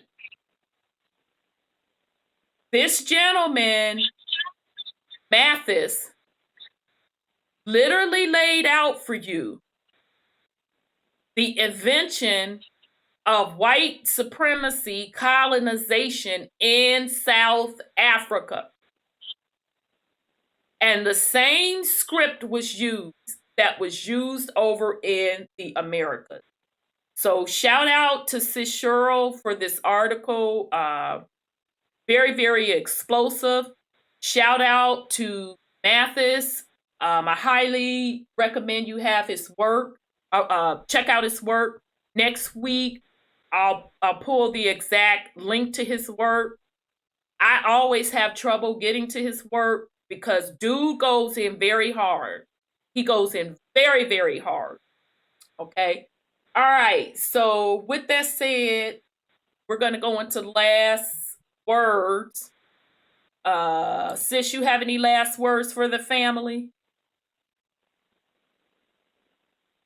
No, I'm good. Thank you. Okay. Brother Sean, you have any last words for the family? Yeah.